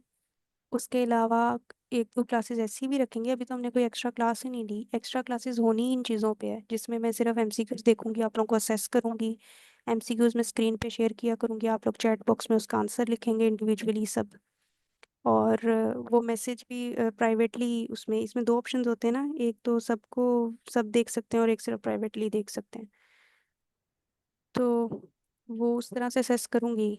इस चीज़ का भी मुझे पता है, इसीलिए आज मैंने आप लोगों से अलहदा से मांगा है ना कि आप लोग मुझे बताएं क्या डेफिशिएंसीज है, और ताकि उनको एड्रेस करूं। जी जी, थैंक यू सो मच। क्योंकि मैम मैं तो बेसिकली ना चाइनीज़ ग्रेजुएट हूँ, तो ठीक है। ग्रेजुएशन तो मेरी 2017 की है, फिर आके मैंने पीएमडीसी एग्ज़ाम दिया था। तो मुझे कुछ ना कुछ आइडिया लाइक इन बुक्स का और एमसीक्यूज़ को सॉल्व करने का है। लेकिन अगेन कि लाइक उस चीज़ को पास किए हुए लाइक 7-8 साल हो गए हैं और दोबारा बुक खोलने में आपको पता है इट्स अ लॉन्ग अच्छा, टाइम। इसका यही हल है कि जो मैं आप लोगों को पढ़ा रही होती हूँ ना बेसिक्स, अपनी बेसिक्स क्लियर करो। जिनको तो बहुत देर होगी ना ग्रेजुएशन किए हुए, उनका एक यही तरीका है, अगर वो एमसीक्यू सिर्फ खाली करके चले जाते हैं ना, वो फेल हो जाते हैं, एग्जाम नहीं पास होता। उसकी रीज़न यही होती है कि उनके बेसिक्स नहीं है। तो जिनकी ग्रेजुएशन को बहुत ज़्यादा टाइम हो गया है, उनमें यूजुअली यही देखा गया है कि उनकी बेसिक्स वीक होती हैं, इसलिए एग्जाम उनसे पास नहीं होता। और जिनको अभी टाइम कम गुजरा, उनकी बेसिक्स ठीक होती हैं, उनके एमसीक्यूज पुअर होते हैं। तो आपने इन दोनों चीज़ों को लेके चलना है। आप बेसिक्स मेरे से पढ़ रहे हो, पढ़ो। आपको कोई चीज़ नहीं समझ आती, मुझसे पूछो, ये नहीं समझ आ रहा है, ये टर्म नहीं समझ आई, ठीक है? तो आप लोग वो साथ साथ पूछते जाओ। जैसे अब मैंने आज केरियोलाइसिस, केरियोरेक्सिस, पिक्नोसिस, ये टर्म्स बताई हैं, आप में से किसी ने नहीं पूछा what is karyolysis, what is karyorrhexis, what is pyknosis. मैं कुछ पॉइंट्स ऐसे छोड़ती हूँ कि एंड पे आप लोग क्वेश्चन करो, ताकि इससे अंदाजा होता है कि कितने फोकस से सुन रहे थे।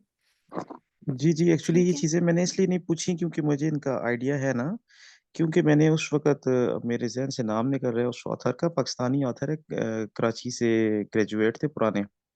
तो मैंने उनकी बुक में ये जनरल पैथोलॉजी की थी और मुझे बहुत अच्छी लगी। ये पहले 4-7 चैप्टर थे जनरल पैथोलॉजी के, वो लाइक मेरी फिंगर टिप्स पे थे, तो इसलिए मुझे अंदाज़ा है, मैंने इसलिए नहीं पूछा था। तो एनीवे मैं दोबारा अगर कोई चीज़ समझ ना आई तो डेफ़िनेटली मैं ज़रूर आपसे पूछूँगा। बिल्कुल ऐसे आप लोग ये थ्योरी तो इस तरह स्ट्रॉन्ग करो, और जो मैं रोज होमवर्क देती हूँ ना, वो बहुत इंपॉर्टेंट है। आप लोगों को एंड पे इस कोर्स की उसकी सिग्निफिकेंस समझ आएगी कि वो जो होमवर्क था उसकी सिग्निफिकेंस क्या थी। बिल्कुल भी मैं इतना ग्रुप में भी मैं बार बार मैसेज करके कह रही होती हूँ कि वो आप लाजमी करें, वो लाजमी करें। अभी मुझे नहीं फ़र्क पड़ रहा कि कितने बच्चों ने मेरा ये लेक्चर अच्छे से नहीं सुना। मुझे पता है कि जब ये 40 मिनट्स की क्लास है तो इंटरेस्ट दरमियान में लूज़ भी हो जाएगा, लेकिन ये कंपनसेट हो जाएगा अगर आप डेली एमसीक्यूज कर रहे हैं। अगर आप वो डेली एमसीक्यूज नहीं कर रहे ना, तो यहाँ पे जो आपका इंटरेस्ट लूज होने की वजह से लेक्चर नहीं समझ आया या घर में सेल्फ स्टडी नहीं की, पढ़ा नहीं, तो वो फिर चीज़ें कंपनसेट नहीं होंगी। जी बिल्कुल, इंशाल्लाह कोशिश करेंगे, बस अल्लाह ने चाहा तो इंशाल्लाह ताला कुछ अच्छा हो जाएगा।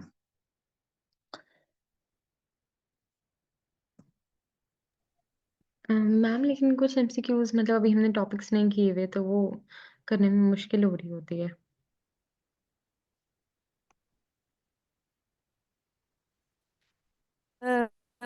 वेरी गुड, यही बात मैं सुनना चाहती थी आप लोगों से।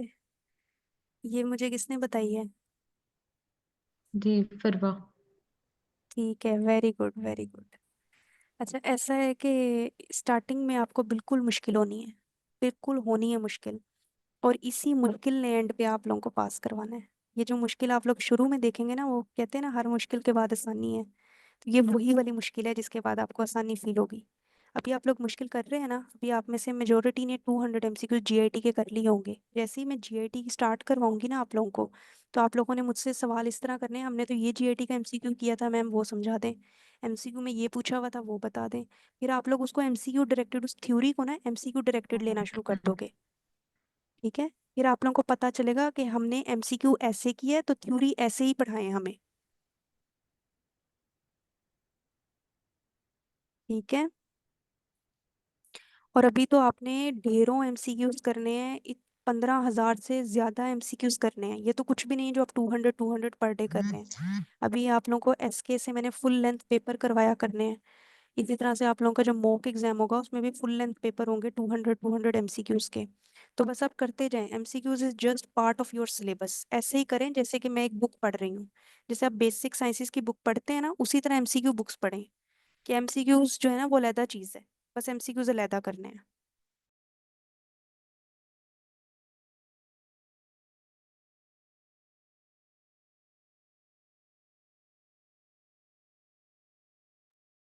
एक्सक्यूज मी मैम, आपको कुछ वेब अटेम्प्ट का आइडिया है क्या? मतलब ये पेपर्स वाकई टफ हो गए हैं। मतलब मुझे एक्सपीरियंस से अपने लगता है कि जैसे कंपेयर करें तो जैसे पहले पास्ट पेपर से आता था वैसे पेपर नहीं आता। रिपीट नहीं हुए हुए थे जब मैंने एमसीक्यूज इस अटेम्प्ट। हाँ हाँ, जब मैंने एमसीक्यू अपना दिया था एग्ज़ाम, तो मैंने नवंबर अटेम्प्ट में अपना किया था। तो अच्छा। इसमें ये होता है कि हमारे टाइम पे भी इसी तरह पेपर आया था, बहुत टफ पेपर था, इतना टफ था इवन मुझे भी घर आके लग रहा था कि मेरा नहीं होगा।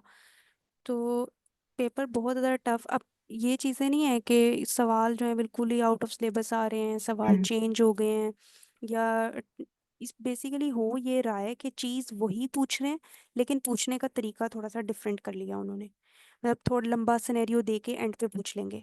जब मैं एमसीक्यूज करवाऊंगी ना, तो मैं आपको एमसीक्यू सॉल्व करने के तरीके बताऊंगी कि एमसीक्यू को सॉल्व कैसे करना है। आपने पूरा पूरा बड़ी बड़े जो स्टेम्स दिए होते हैं उन्हें पढ़ना है, फिर आपने आंसर को कैसे पिक करना है।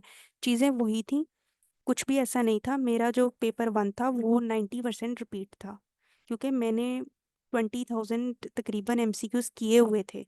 15,000 प्लस एमसीक्यूज तो मेरे थे। तो जब मैंने इतने एमसीक्यूज किए हुए थे ना, तो बच्चे कह रहे थे नहीं पता नहीं कहाँ से पेपर आ गया, कहाँ से पेपर आ गया, और मैं अंदर खुश हो रही थी कि मुझे पता है पेपर कहाँ से आया है। मेजोरिटी एमसीक्यूज वर रिपीटेड, और सारे बच्चे यही डिस्कस कर रहे थे कि पेपर तो बिल्कुल ही बाहर से था, पेपर में काफ़ी सारे ऐसे एमसीक्यूज थे। तो अगर आपके 70% भी रिपीट एमसीक्यूज मिल जाते हैं ना, तो आप जो बाकी 30 होते हैं ना, 20 का तो तुक्का लगा के ठीक कर लेते हो, और 20 आपको आते होते हैं। 20 आपको अगर आते हैं और आपने 3% तुक्का लगा लिया है, ठीक है, तब भी आप पास हो जाते हो। ठीक है, तो रिपीट एमसीक्यूज जो हैं ये पार्ट ऑफ दिस एग्जाम हैं, इस बात को समझ लें। चाहे बच्चे जो मर्जी कहें कि एमसीक्यूज रिपीट नहीं होते, इस बात को जिन से निकाल दें। MCQs will always be repeated. कहाँ से बन के आ जाने और एमसीक्यूज? सोचें आप, इन्होंने किताबें लिख दी हैं, 15-15 हज़ार एमसीक्यू का पूल पड़ा हुआ है, और एमसीक्यू कहाँ से आएंगे उन्हीं टॉपिक्स में से? ठीक है, तो एमसीक्यू रिपीट एमसीक्यूज आपके पेपर में भी आएंगे, फेब्रवरी के अटेम्प्ट में भी आएंगे। इसीलिए मैं आप लोगों को बार बार कहती हूँ कि मेरे साथ रहें, मेरे साथ रहें। मेरी कोशिश है कि मैं आप लोगों को सारे एमसीक्यूज करवा दूँ। मेरा एग्ज़ाम भी ऐसे ही क्लियर हुआ है। तो आप लोगों को इसीलिए मैं उस पर भी कर रही हूँ कि ग्रुप में भी मैसेज करती हूँ कि एमसीक्यू करें, एमसीक्यूज करें, एमसीक्यूज करें, वो नहीं छोड़ें, थ्योरी मुझ पे छोड़ दें। मैंने आज आपको एक लेक्चर कर दिया ना ये डिलीवर, ये पूरा एक चैप्टर था जो हमने आज कर लिया है जनरल पैथो का। इसी तरह भी हम इन्फ्लेमेशन भी कर लेंगे, एक और चैप्टर हो जाएगा। ठीक है, जो टोटल 6 चैप्टर हैं इसके जनरल पैथो के, तो 2 आज हमने ख़त्म कर लिए। इसी तरह से मैं लेक्चर के दौरान भी आपको बता रही हूँ 3 इधर से MCQ आएगा। तो आपने बच्चों की इन बातों पे नहीं जाना कि पेपर रिपीट नहीं होते, पेपर बहुत मुश्किल आते हैं। हाँ, पेपर मुश्किल आएगा आपका, मैं ये नहीं कहती पेपर मुश्किल नहीं आएगा। आप लोगों का पेपर मुश्किल आएगा, और पेपर मुश्किल के लिए हम मुश्किल तैयारी करेंगे। हम सीखेंगे कि वो उस मुश्किल पेपर को कैसे अटेम्प्ट करना है। ठीक है, मैं पोस्ट ग्रेजुएशन भी कर रही हूँ, तो मैं आपको मैनेजमेंट भी पढ़ाऊंगी।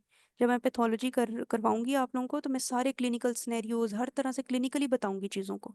वो चीज़ भी आप छोड़ दें कि सिनेरियो बेस्ड आता है, कि हमें सिनेरियोज नहीं पता चलेंगे। मैं कोई पोर्टल हाइपरटेंशन पढ़ा रही हूँ, CLD पढ़ा रही हूँ, मैं उसका सिनेरियो बना के आप लोगों को बताऊंगी।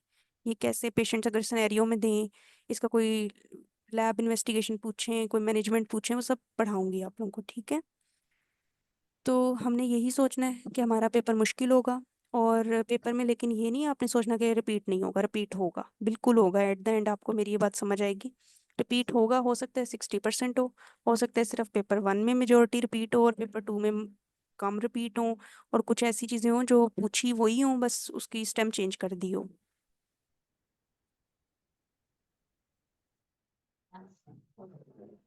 ये पास्ट MCQ सिर्फ अपनी स्पेशलिटी के अलावा बाकी सबके करने होते हैं, हाँ जी, सर्जरी और पास्ट एमसीक्यूज पेथोलॉजी। आपने हर स्पेशलिटी के करने हैं, और वो हर स्पेशलिटी के करवाती है आपको एक ही किताब, डबल ए।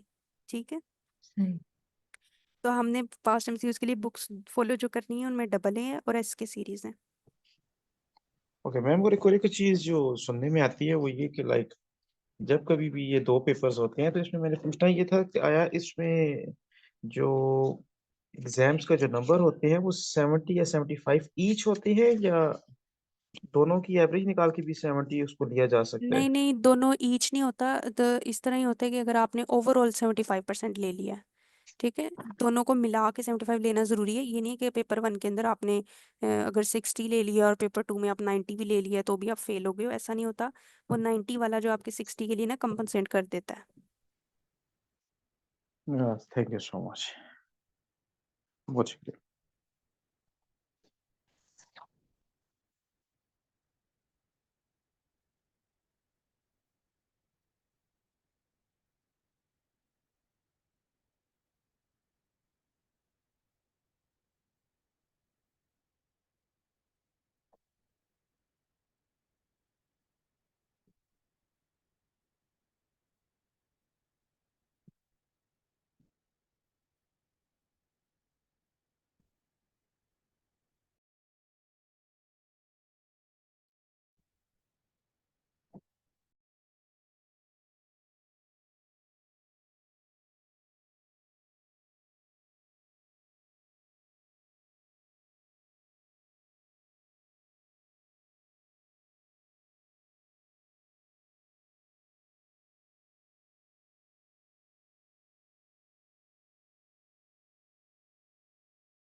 ठीक है, अब स्टार्ट करते हैं इन्फ्लेमेशन। अब इन्फ्लेमेशन में आपको सबसे पहले पता होना चाहिए व्हाट इज़ इन्फ्लेमेशन, इसकी डेफिनेशन क्या है। Inflammation is basically biological response of the body tissues to harmful stimuli such as pathogens, damaged cells और irritants. ये प्रोटेक्टिव रिस्पॉन्स है जिसके अंदर इम्यून सेल्स आपका रोल प्ले करते हैं, ब्लड वेसल्स होती हैं और मोलिकुलर मीडिएटर्स होते हैं। सो ये बायोलॉजिकल रिस्पॉन्स है बॉडी का जो हार्मफुल स्टिमुलस के अगेंस्ट होता है। हार्मफुल स्टिमुलस क्या हो सकता है? पैथोजेंस हो सकते हैं, कोई डैमेज सेल्स हो सकते हैं या इरिटेंट्स हो सकते हैं। So basically it's a reaction of a tissue to injury.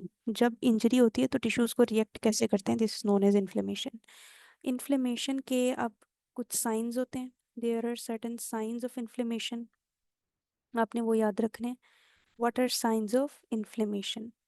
Science of inflammation में र्यूबर है, र्यूबर इज रेडनेस। रेडनेस क्यों होती है? ब्लड फ्लो इंक्रीज हो जाता है टू दी साइट, उस साइट पे ब्लड फ्लो इंक्रीज हो जाएगा जिधर इन्फ्लेमेशन हो रही है। देन देर इज कैलर, कैलर का मतलब है there is increase heat production, it is due to increase metabolism and blood supply. Then there is tumour, tumour means swelling, it is due to fluid accumulation. So what are the signs? Ruber, Keller, tumor and dolor. Dolor means pain, it is due to release of chemicals that stimulates the nerve endings. So due to stimulation of the nerve endings, there is pain. That is known as dolor. Then there is functiosa. Functiosa means there is loss of function. It is due to swelling and pain impairing movement. So these are the signs of inflammation. So cardinal signs of inflammation includes rubor, dolor, Keller, tumor, and functiosa. Then what are the types of inflammation? Types of inflammation are acute inflammation and chronic inflammation. Why it is known as acute inflammation? Because this is short-term response. There is localized redness, there is localized heat production, swelling and pain. So acute inflammation is of rapid onset, within seconds to minutes इसका onset होता है और shorter duration होता है, minutes to days तक रहता है। उसके बाद क्रॉनिक इन्फ्लेमेशन एक दूसरी टाइप है इसकी। Chronic inflammation long term response होता है, it leads to tissue damage and disease conditions.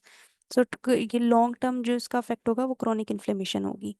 So acute inflammation को थोड़ा डिटेल में देखते हैं। एक्यूट इन्फ्लेमेशन के कैरेक्टरिस्टिक्स ये होते हैं, it is rapid onset, duration इसका शॉर्ट होता है और cardinal signs remains the same.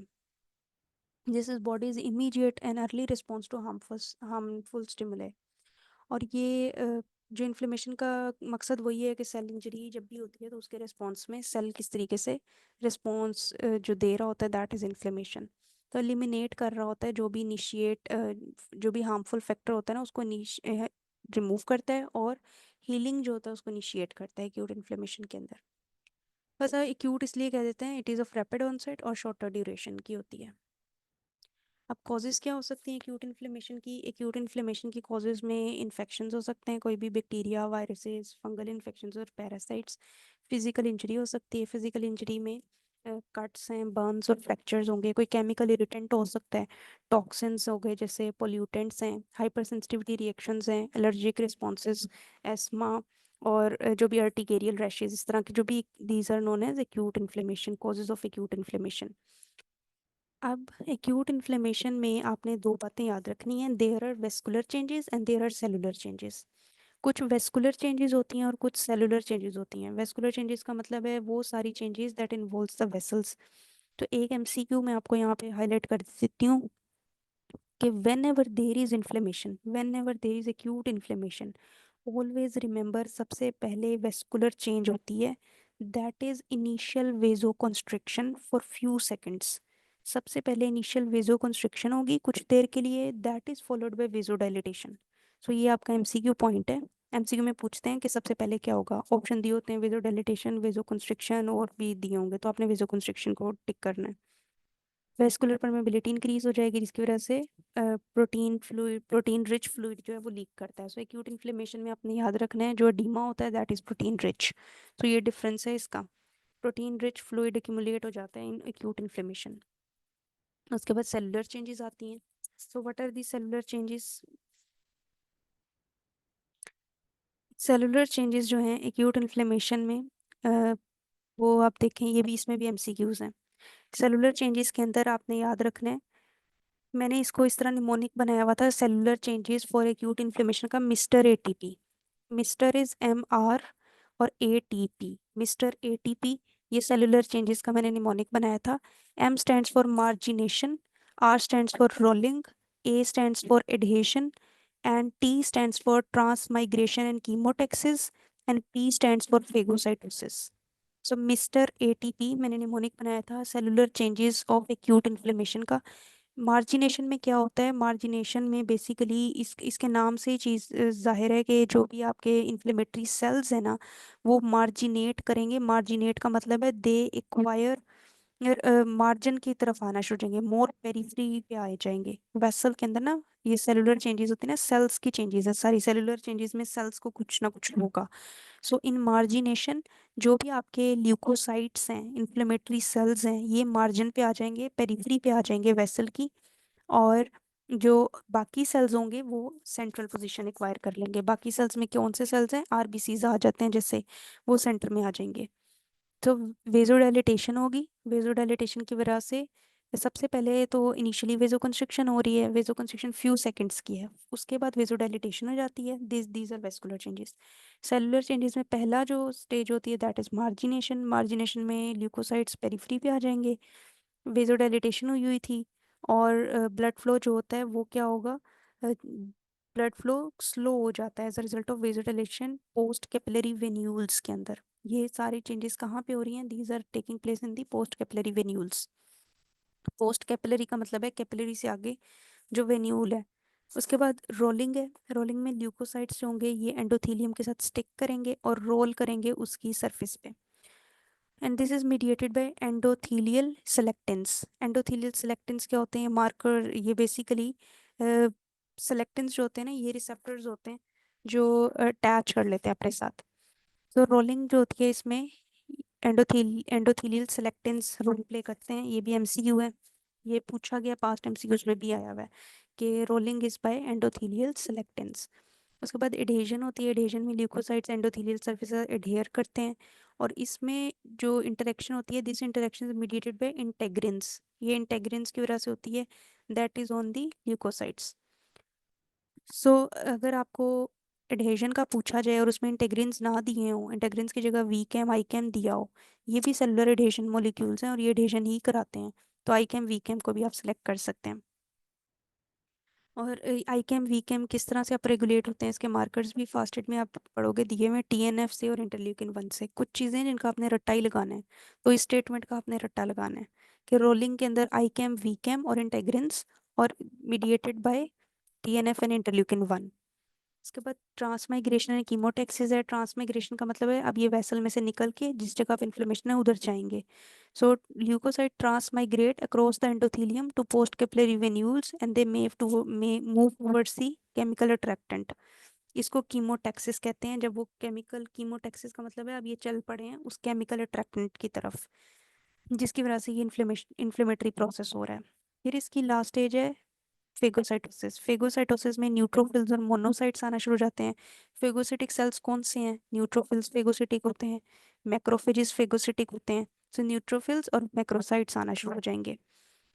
ये क्या करेंगे? सबसे पहले तो फेगोसाइटोसिस होने के लिए एक प्रोसेस होता है, उसको कहते हैं ऑप्सोनाइजेशन। ऑप्सोनाइजेशन का प्रोसेस होता है। ऑप्सोनाइजेशन में देर इज रिकॉग्निशन। जिस सेल को फेगोसाइटोस करना है उसकी रिकॉग्निशन है। उसकी रिकॉग्निशन 2 मार्कर से होती है, C3b एंड IgG। IgG तो आपकी एंटीबॉडी है और C3b एक प्रोटीन का सिस्टम है, कॉम्प्लीमेंट सिस्टम उसका पार्ट है। ठीक है, तो कॉम्प्लीमेंट की एक protein that is C3b and IgG that is antibody, ये ऑप्सोनाइजेशन के प्रोसेस में होती हैं।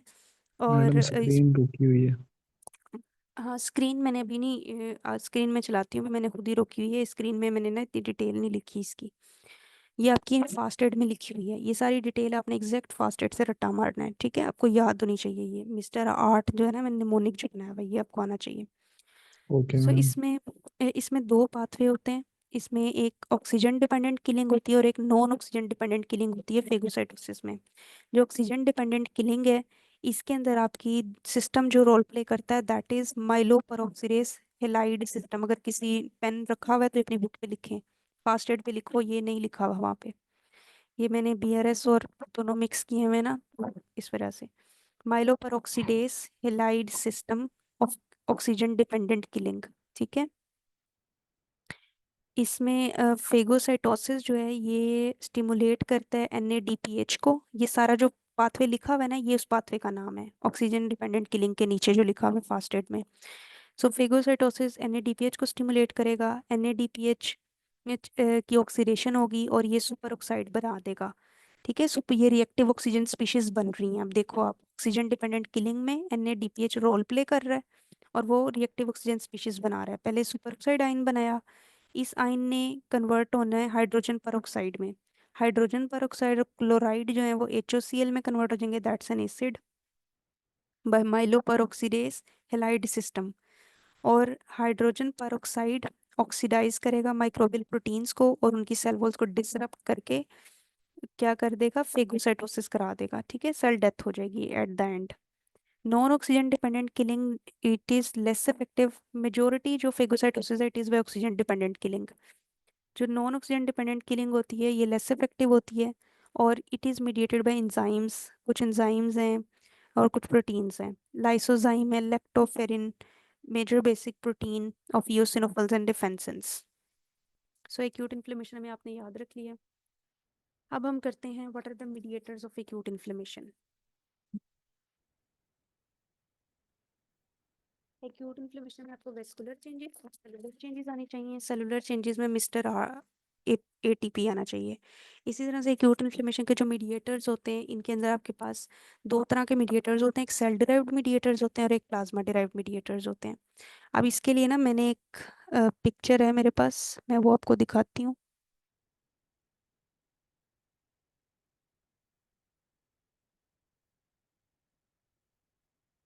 ये स्क्रीन शो हो रही है,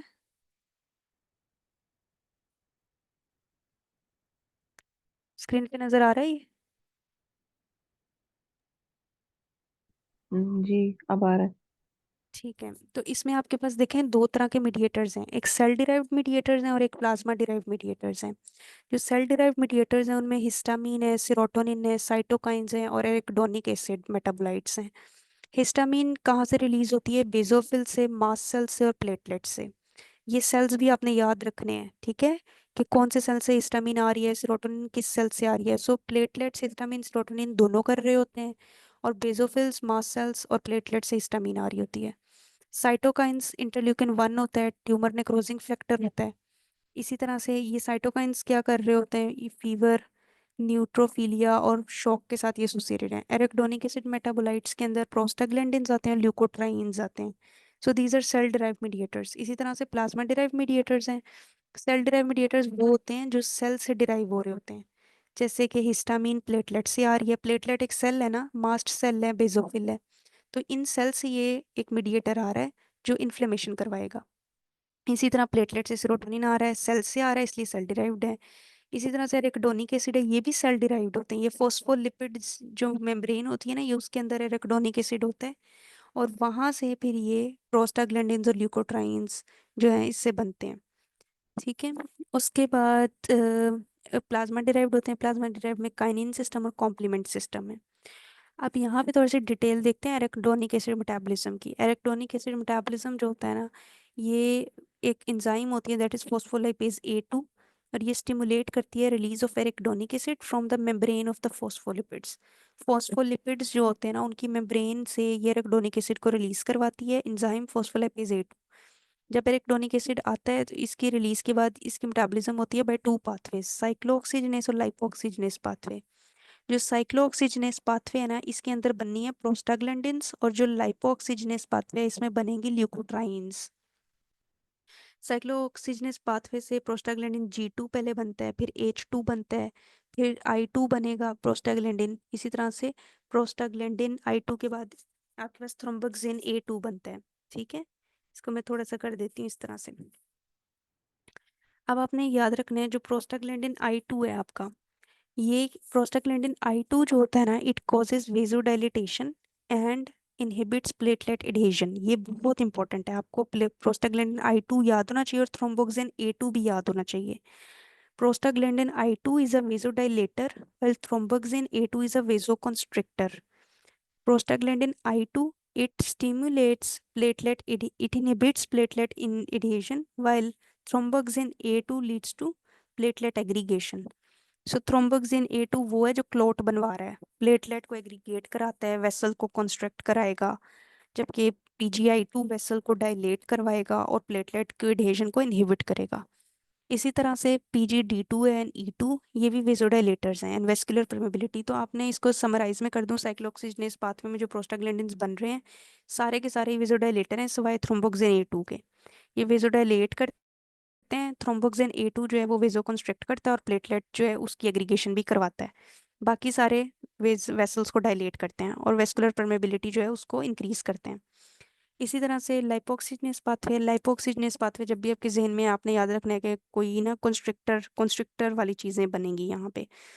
अब लाइपोक्सिजनेस पाथवे में 5 लाइपोक्सिजनेस पाथवे और 12 लाइपोक्सिजनेस पाथवे है। 5 से क्या बनता है आपके पास, 5 से आप ये देखें 5 हाइड्रोपरऑक्सी इकोसा टेट्रा इनोइक एसिड बन रहा है। इससे फिर आगे आपके ल्यूकोट्राइन्स बनते हैं, LTA4 है, LTB4 बनेगा A4 से, फिर LTC4D4E4 है। C4D4E4 जो है ना ये वेसोकंस्ट्रिक्शन कराते हैं, ब्रोंकोस्पेज्म कराते हैं और वेस्कुलर परमेबिलिटी इंक्रीज करवाते हैं। लेकिन जो B4 है ना, LTB4, ये कीमोटैक्सिस कराता है। तो इसमें आपको क्या क्या याद होना चाहिए, इस पिक्चर में आपको याद होना चाहिए व्हाट आर कीमोटैक्टिक फैक्टर्स। आपको कीमोटैक्टिक में रट्टा होना चाहिए, LTB4 इज अ कीमोटैक्टिक फैक्टर। ठीक है, उसके बाद आपके पास यहाँ पे जो 12 लाइपोक्सिजनेस पाथवे है उसको भी फॉलो करें। 12 से लाइपोक्सिन्स बनती हैं, लाइपोक्सिन A4 एंड B4। लाइपोक्सिन A4 और B4 जो है ना ये दोनों ही कीमोटैक्टिक हैं। तो कीमोटैक्टिक में लाइपोक्सिन A4 and lipoxin B4 and LTB4 that is leukotriene B4 and 5-HETE that is 5-hydroperoxyicosaptetraenoic acid। तो ये कीमोटैक्टिक फैक्टर्स हैं। तो इसमें एराकिडोनिक एसिड मेटाबॉलिज्म में याद रखो कि आपके एक साइक्लोऑक्सीजनेस से लाइपोक्सिनेस पाथवे, लाइपोक्सिनेस से ल्यूकोट्राइन्स बनेंगे, साइक्लोऑक्सीजनेस से प्रोस्टाग्लैंडिन्स बनेंगे। सारे प्रोस्टाग्लैंडिन वेसोडाइलेटर हैं सिवाय थ्रोम्बोक्सिन A2 के। थ्रोम्बोक्सिन A2 वेसोकंस्ट्रिक्टर और प्लेटलेट को एग्रीगेट करवाता है। और लाइपोक्सिनेस पाथवे के अंदर LTA4 B4 C4 D4 E4 है। C4 D4 E4 जो है वेसोकंस्ट्रिक्टर हैं, ब्रोंकोस्पेज्म वेस्कुलर परमेबिलिटी इंक्रीज करते हैं। A4 से B4 बनता है। कीमोटैक्टिक भी कुछ फैक्टर्स होते हैं जिसमें इनका 12 लाइपोक्सिनेस पाथवे से लाइपोक्सिन्स जो बनते हैं A4 B4 एंड जो 5-HETE आपका एसिड है, हाइड्रोपरऑक्सी टेट्राइनोइक एसिड और LTB4 जो है ये कीमोटैक्सिस कराते हैं। इसी तरह अब आप कहते हैं प्लाज्मा डिराइव्ड में काइनिन सिस्टम है। काइनिन सिस्टम में आपने याद रखना है फैक्टर 12A। फैक्टर 12A बहुत इंपॉर्टेंट है, ये पूछते हैं MCQ में भी कि कौन सा एक फैक्टर है जो काफ़ी सारे सिस्टम्स को लिंक कर रहा है। वो सारे सिस्टम दिए होते हैं, तो ये 4 सिस्टम्स को लिंक करता है। इसमें कॉम्प्लीमेंट, काइनिन, कोएगुलेशन और प्लाज्मिनोजन सिस्टम है। सो इसमें होता क्या है, there is initiator is factor 12A, activated factor 12A। तो जब भी कोई ए लग जाता है ना साथ, तो इसका मतलब एक्टिवेट हो गया। हेगमैन फैक्टर ये कन्वर्ट करेगा एक प्रोटीन दैट इज प्री कैलिक्रिन, इसको कैलिक्रिन में कन्वर्ट करता है। और कैलिक्रिन जो होती है ना क्लीव करती है high molecular weight kininogen to bradykinin. ये काइनोजन होती है हाई मोलिकुलर वेट काइनोजन, उसको ब्रेडिकाइनिन में कन्वर्ट करती है। तो ब्रेडिकाइनिन का भी आपको याद होना चाहिए काइनिन सिस्टम कैसे चलता है, फैक्टर 12A से, जो प्री कैलिक्रिन को कैलिक्रिन में करेगी और कैलिक्रिन जो है हाई मोलिकुलर वेट काइनोजन को ब्रेडिकाइनिन में कन्वर्ट करेगी। और ब्रेडिकाइनिन का काम होता है, it is involve in pain, vascular permeability increase करती है और आर्टेरियोलर डायलिटेशन कराती है। It's a vasodilator, increasing vascular permeability, vasodilatation and pain. So bradykinin के 3 काम आपको याद होने चाहिए, pain, vasodilatation and arteriolar increasing vascular permeability. उसके बाद कॉम्प्लीमेंट सिस्टम है। कॉम्प्लीमेंट सिस्टम बेसिकली ना ग्रुप ऑफ प्रोटीन्स का एक सिस्टम होता है। कॉम्प्लीमेंट सिस्टम में क्लासिकल पाथवे और अल्टरनेट पाथवे होता है। बस जितना इसमें लिखा है ना आपको इतना ही चाहिए, इससे ज़्यादा याद नहीं करना। ठीक है, कॉम्प्लीमेंट सिस्टम का पता हो कि there is a classic pathway and there is alternate pathway. Classic pathway is mediated bye antibodies IgG and IgM। IgM is more important, ये देखो मैंने यहाँ पे हाईलाइट किया हुआ है, IgM is more important in classic pathway. इस तरह से alternate pathway is by microbe surface molecule mediated होता है, माइक्रोब से होता है। सो माइक्रोब की सरफेस में कोई मॉलिक्यूल होगा वो करेगा, जबकि इसमें हमारा अपना इम्यून सिस्टम की एंटीबॉडीज करेंगी। So classic pathway of complement activation is by antibodies and alternate is by microbe surface molecule mediated.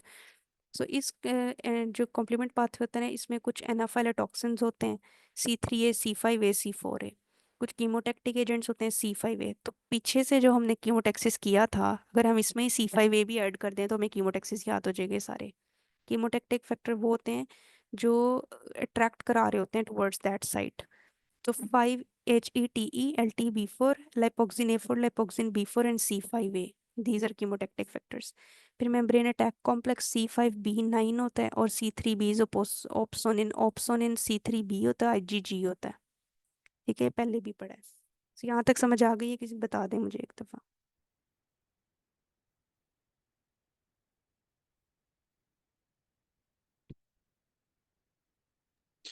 Yes ma'am. तो ये सारे आपने ना इसी तरह याद करने हैं, मैं ये पिक्चर भी भेज दूंगी आप लोगों को।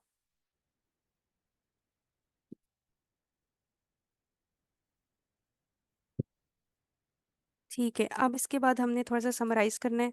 जो मीडिएटर्स होते हैं ये आपने पढ़ लिया है। मीडिएटर्स मैंने सेल डिराइव्ड और प्लाज्मा डिराइव्ड में पढ़ा भी दिए हैं एक दफ़ा। प्रोस्टाग्लैंडिन, ल्यूकोट्राइन्स, हिस्टामीन भी हमने देख ली है कि वेस्कुलर परमेबिलिटी को इंक्रीज करती है, leading to swelling and redness.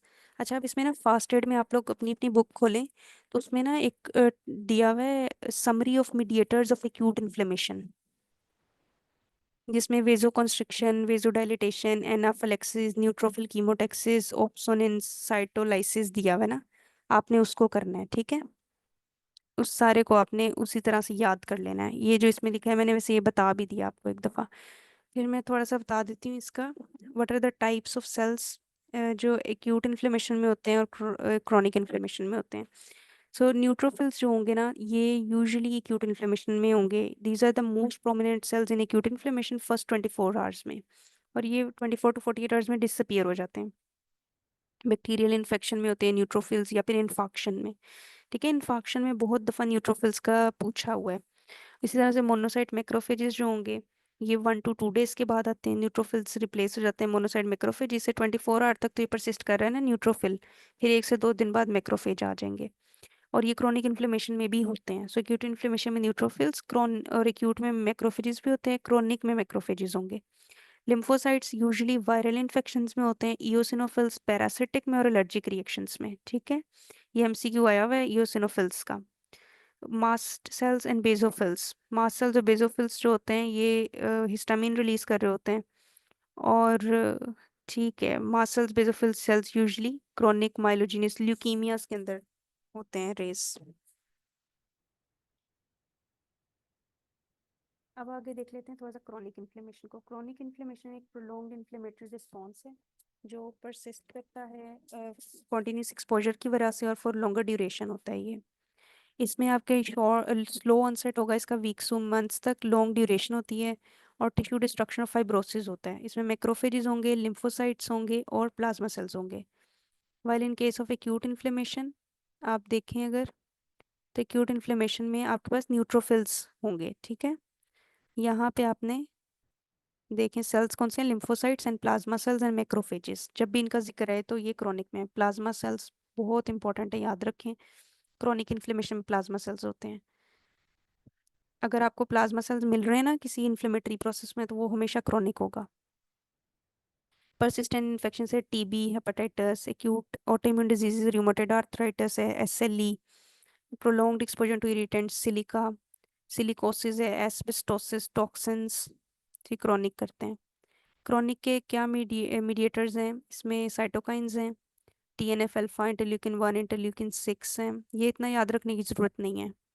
ठीक है, रिएक्टिव ऑक्सीजन स्पीशीज हैं, ग्रोथ फैक्टर्स जो फाइब्रोसिस करा रहे हैं, टिश्यू रीमॉडलिंग, इसमें फाइब्रोसिस होता है। क्रोनिक इन्फ्लेमेशन में क्या होगा, there is tissue destruction, persistent immune cell activation की वजह से there is fibrosis and scarring. Acute में ये नहीं होती। Granuloma formation can occur in chronic inflammation.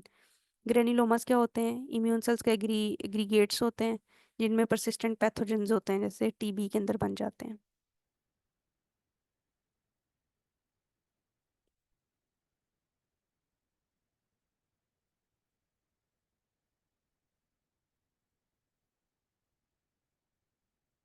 ये तो मैंने उस पिक्चर से करवा दिया। ठीक है, इसके बाद कुछ हेरिडिटरी डिफेक्ट्स हैं इन्फ्लेमेशन के। हेरिडिटरी डिफेक्ट्स में क्या होता है कि कुछ सर्टेन जेनेटिक म्यूटेशंस होती हैं, ये इम्पेयर करती हैं बॉडी की एबिलिटी को to mount an effective inflammatory response, जिनकी वजह से there is recurrent infections and immune dysregulation. अब इनमें सबसे पहले आप देखें क्रोनिक ग्रेनुलोमेटस डिजीज, इसको कहते हैं CGDB। Chronic granulomatous disease CGD से भी आपने काफ़ी जगहों पे नज़र आएगी। इसमें there is defect in NADPH oxidase. अब NADPH ऑक्सीडेस ये माइलोपेरोक्सीडेस हेलाइड सिस्टम ऑफ किलिंग के अंदर जो ऑक्सीजन डिपेंडेंट फेगोसाइटोसिस हो रहा था ना, ऑक्सीजन डिपेंडेंट फेगोसाइटोसिस, तो ये उसके अंदर था। अब जब फेगोसाइटोसिस इम्पेयर हो जाएगा, NADPH ऑक्सीडेस में डिफेक्ट है ना, वो process leading to impaired microbial killing by neutrophils. Neutrophils phagocytic cells है ना, तो NADPH ऑक्सीडेस में जब मसला आएगा तो इम्पेयरमेंट हो जाएगी माइक्रोबियल किलिंग बाय न्यूट्रोफिल्स। और इसके अंदर फिर क्या क्या पेशेंट जो है, ऑर्गेनिजम्स कौन से होते हैं, जितने भी ऐसे ऑर्गेनिज्म होते हैं ना जो इसमें मसला जो एक्स लिंक्ड डिसऑर्डर होता है, इसमें NADPH ऑक्सीडेस का डिफेक्ट होता है, और ये भी स्पेसिफिकली उन्हीं ऑर्गेनिजम्स में हो रहा होता है जिसमें ये एंजाइम होती है। जैसे कैटालिस पॉजिटिव ऑर्गेनिजम्स होते हैं और कैटालिस नेगेटिव ऑर्गेनिजम्स होते हैं इनमें। अब NADPH ऑक्सीडेस डिफेक्ट है, कैटालिस पॉजिटिव ऑर्गेनिजम्स इंजेस्ट हो जाएंगे लेकिन दे आर नॉट किल्ड, वो किल नहीं होंगे कैटालिस पॉजिटिव जितने भी होंगे। कैटालिस नेगेटिव ऑर्गेनिज्म इंजेस्ट भी हो जाते हैं लेकिन वो किल हो जाएंगे। जब NADPH ऑक्सीडेस डिपेंडेंट किलिंग जो होती है ना, ये कैटालिस पॉजिटिव ऑर्गेनिजम्स की नहीं होगी। ठीक है, catalyst positive organism disease cause करेंगे, कैटालिस नेगेटिव डिजीज नहीं कॉज करेंगे। कैटलिस पॉजिटिव ऑर्गेनिज्म कौन कौन से हैं, इसमें नोकार्डिया होता है, पास्चुरेला है, लिस्टीरिया है, एस्परजिलस है, कैंडिडा है, एस्क्रिशिया कोलाई है, स्टेफोरियस है। ये ऑर्गेनिज्म डिस्ट्रॉय कर देते हैं बेसिकली। अब क्यों ये NADPH ऑक्सीडेस, अब इसकी पीछे पैथोजेनेसिस क्या है। इन ऑर्गेनिज्म के पास होता है कैटालिस एंजाइम, और ये डिस्ट्रॉय करते हैं जो हाइड्रोजन पेरोक्साइड होता है ना, that is generated by bacterial metabolism. Hydrogen peroxide generate होता है, ये उसको डिस्ट्रॉय कर देते हैं, कैटालिस उसको डिस्ट्रॉय कर देती है। This enzyme deficient neutrophils can not produce. अब क्या होता है कि कैटा जो एंजाइम जब ये डेफिशिएंट होती है, NADPH ऑक्सीडेस डेफिशिएंट होगा, तो न्यूट्रोफिल्स जो होंगे ये प्रोड्यूस नहीं कर सकते हाइड्रोजन पेरोक्साइड जो है वो ये प्रोड्यूस नहीं करेंगे, जिसकी वजह से बैक्टीरियल H2O2 जो है ये डिस्ट्रॉय हो जाएगी वो बैक्टीरियल कैटालिस। बैक्टीरिया ने बनानी थी, अब वो NADPH ऑक्सीडेस तो उनके पास है नहीं, वो बना नहीं सकते।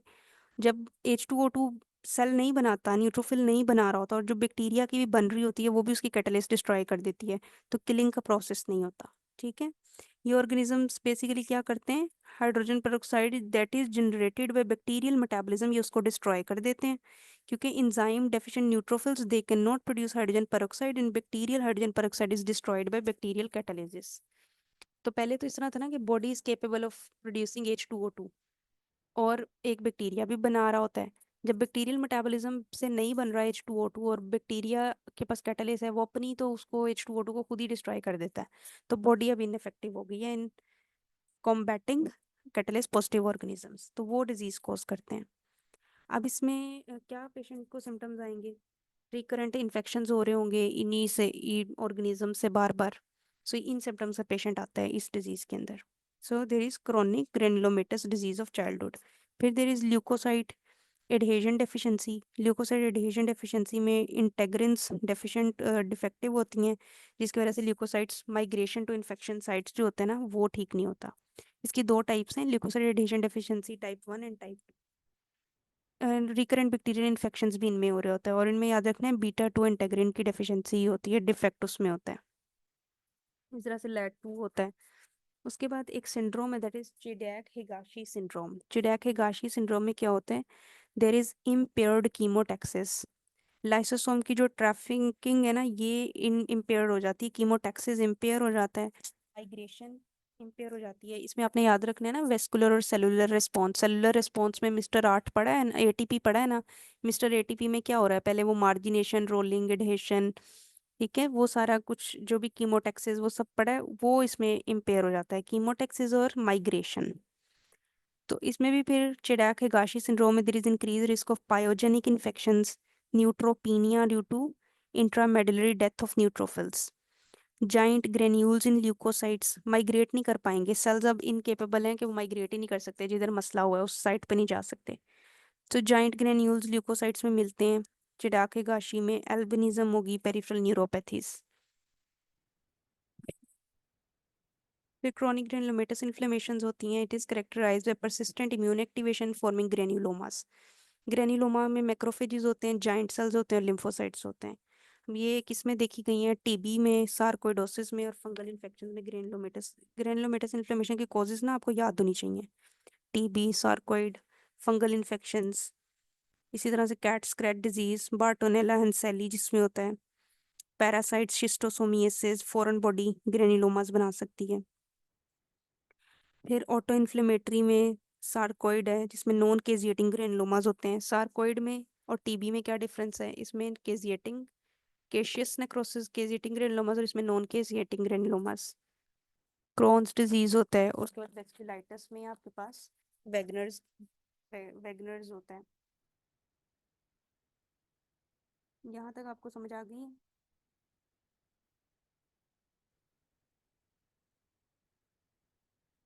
लेक्चर यहाँ पे खत्म हो गया, इन्फ्लेमेशन का भी चैप्टर। कोई सवाल है तो पूछ लें।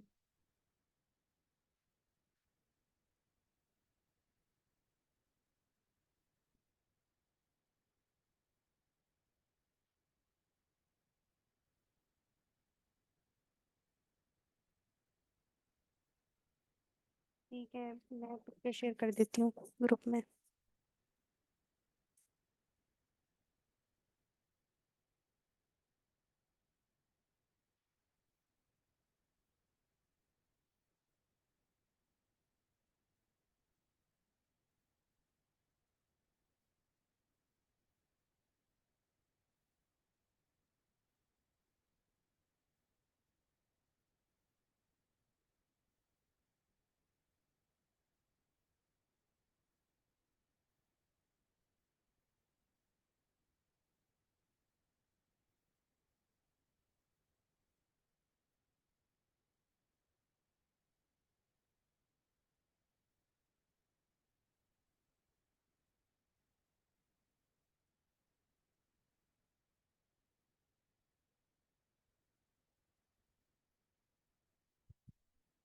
क्लास एंड कर देते हैं अगर किसी का कोई क्लास नहीं है क्वेश्चन तो।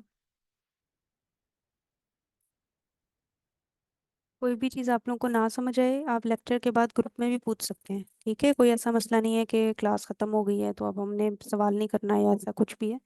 आप लोगों ने कोर्स ज्वाइन किया है, अपने सारे कॉन्सेप्ट जितना आप चाहते हैं कि आपको आ जाए सीखने के लिए, तो वो आप सवाल कर सकते हैं उसमें भी।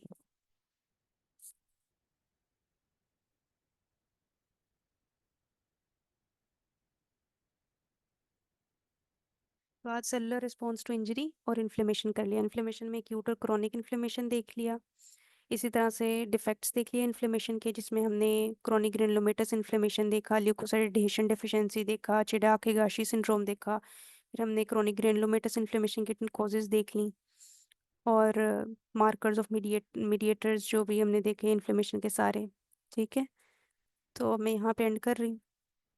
अल्लाह हाफिज़। और मैं आज का होमवर्क जो है ना वो ग्रुप में भेज रही हूँ, वो आप देख लें सब, और कल आपने लाजमी वो करना है। अल्लाह हाफिज़। अल्लाह हाफिज। अल्लाह हाफिज। और ऑफिस में